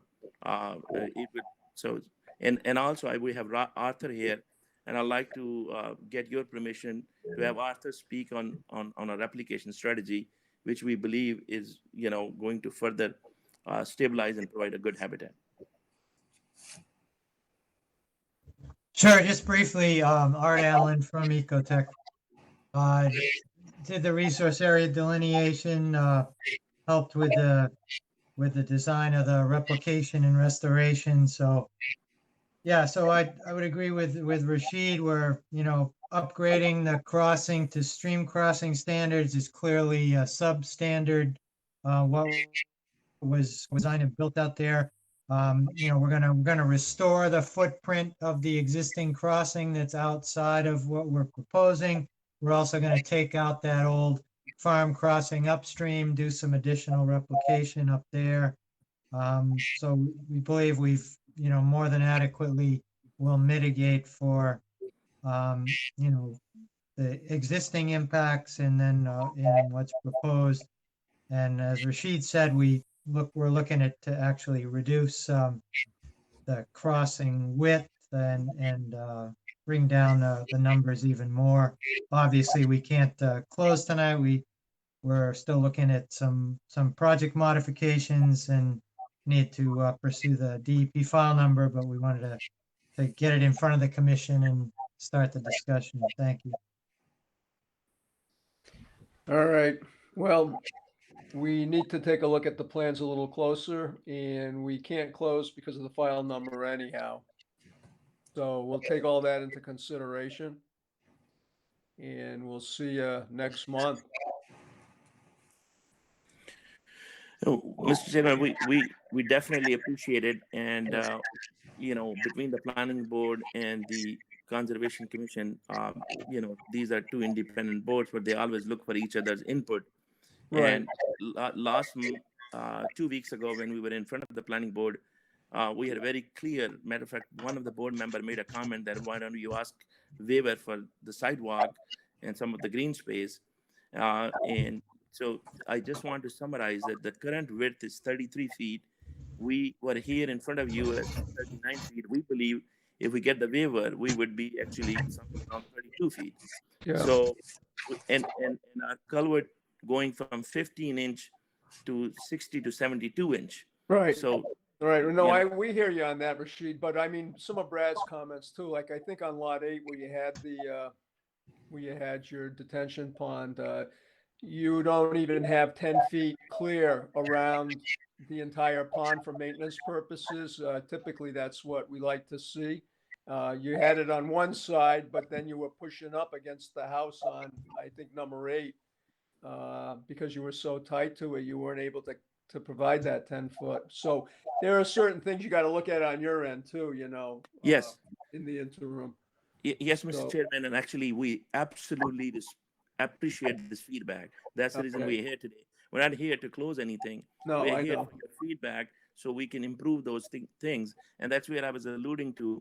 As we go back to the planning board, any feedback you give us, that will help us modify the plan and Yep. and bring it to more positive way of near the closure. So any feedback you have in this regard to make improvement, we welcome it at this point. Okay, but it's maximized the build out. There's no question about it. That's pretty evident. And it's pushed up against some of our standards, such as that impoundment I just mentioned. But well, we got a month, so we'll take a look at it. Mr. Chairman? Yeah, Bob. John, I'm persuaded by Brad's argument with regards to the limited project and whether or not that issue has even been resolved. And it seems to me that is the underlying issue here. And everything else is moot unless that is resolved. That's true, Bob, but I mean, we haven't decided it, so I mean, to be fair. Right. Steve, So, but I would like gotta to see. understand The plan as presented has limitations too, even if that were, we were to go along with it. I would like to see an argument by the proponent as to why this in fact qualifies as a limited project crossing. And I think that's important to settle that argument or settle that issue right at the get-go. Yep. Just my thoughts. No, that's the key thing. Yep. All right. Well, let's see. We didn't go to the public, I don't think, and see if anybody's out there with any comments. Does anyone in the public have any questions or comments on this hearing tonight? John? Yeah, Ken. Yeah, I too, I echo what Bob said. I think that needs to be resolved. You're right, Ken, but we're not gonna resolve it tonight. I mean, we can't close the hearing tonight. And we gotta give him a chance to make his issue now that he's heard where we're coming from. I understand. Yep, no, I hear you. All right, does anyone in the public have any questions or comments? I don't hear any.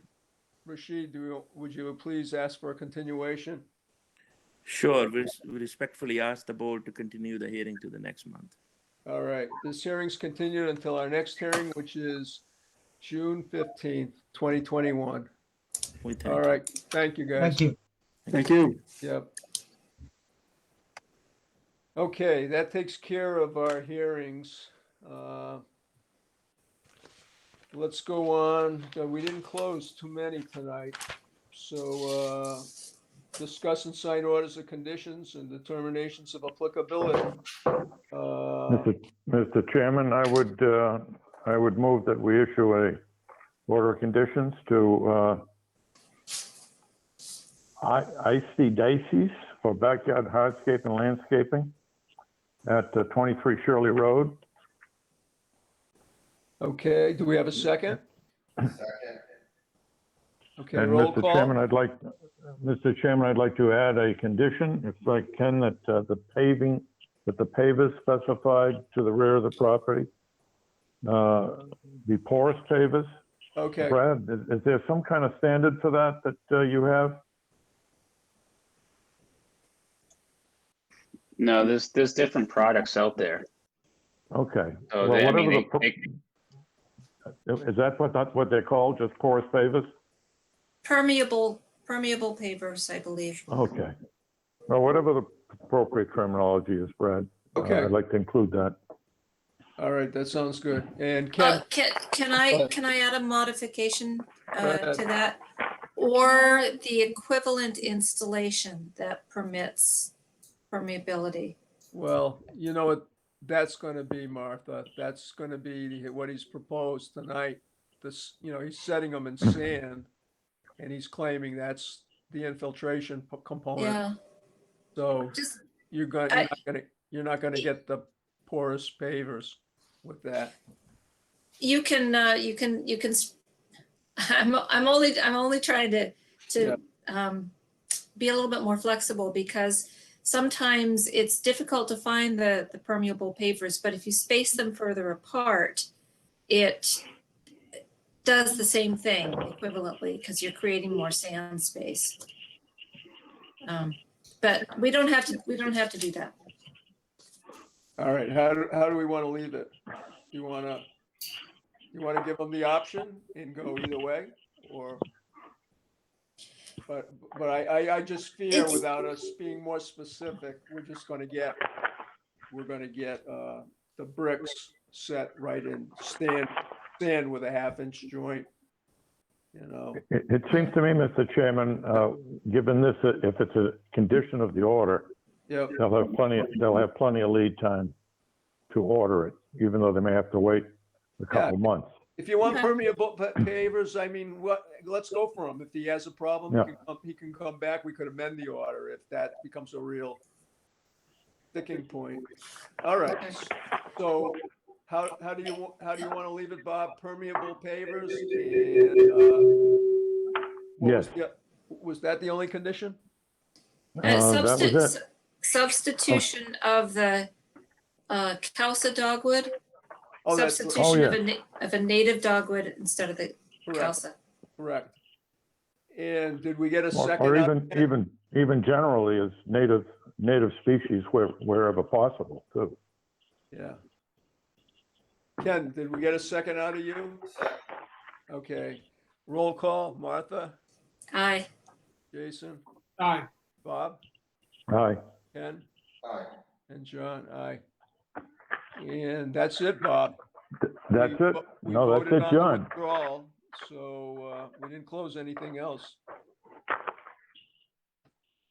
All right, let's go on to extension permits. Brad? Okay, we have 2 in front of the commission this month. It's for the ongoing management programs for the order for Dean and Jordan ponds, as well as the one for Lake Quinsigamond. And I would recommend that the commission issue 3 years extensions for both of those. All right, Mr. Chairman, I would move that we issue extensions for 3 years to the orders of conditions for the weed control at Dean Jordan Ponds, as well as that for Lake Quinsigamond. all right. Do we have a second? Second. Okay, all in favor? Roll call. Martha? Aye. Jason? Aye. Bob? Aye. Ken? Aye. And John, aye. And the last item is enforcement order 14A Deerfield Road. So I do not have an update for that, and I apologize. I don't think I uploaded the enforcement order that we actually issued to the drive until either today or yesterday, so the commission may not have seen it as well, but it was voted on at the last meeting. It went out the May 6th or May 7th, I believe. So I'm just waiting for the homeowner's response at this point. Okay. All right, that takes us to the end. 3 hours and 15 minutes. When one order of conditions. I have one quick thing before we go to. I will be in the office Thursday and Friday of this week. So if anyone has time to sign, well, those 3 papers anyway, this week, I'd appreciate it. I will not be in the office next week at all. I'm taking some time off next week. Okay, I'm all around. right. Thank you. Would anybody like to make a motion to adjourn? Motion to adjourn. Do we have a second? Second. Second. All in favor? Martha? Aye. Jason? Aye. Bob? Aye. Ken? Aye. And John? Aye. All right, everybody. Thank you. Thanks. Have a good night. Good Yeah. night, Thank you. all. Thank you.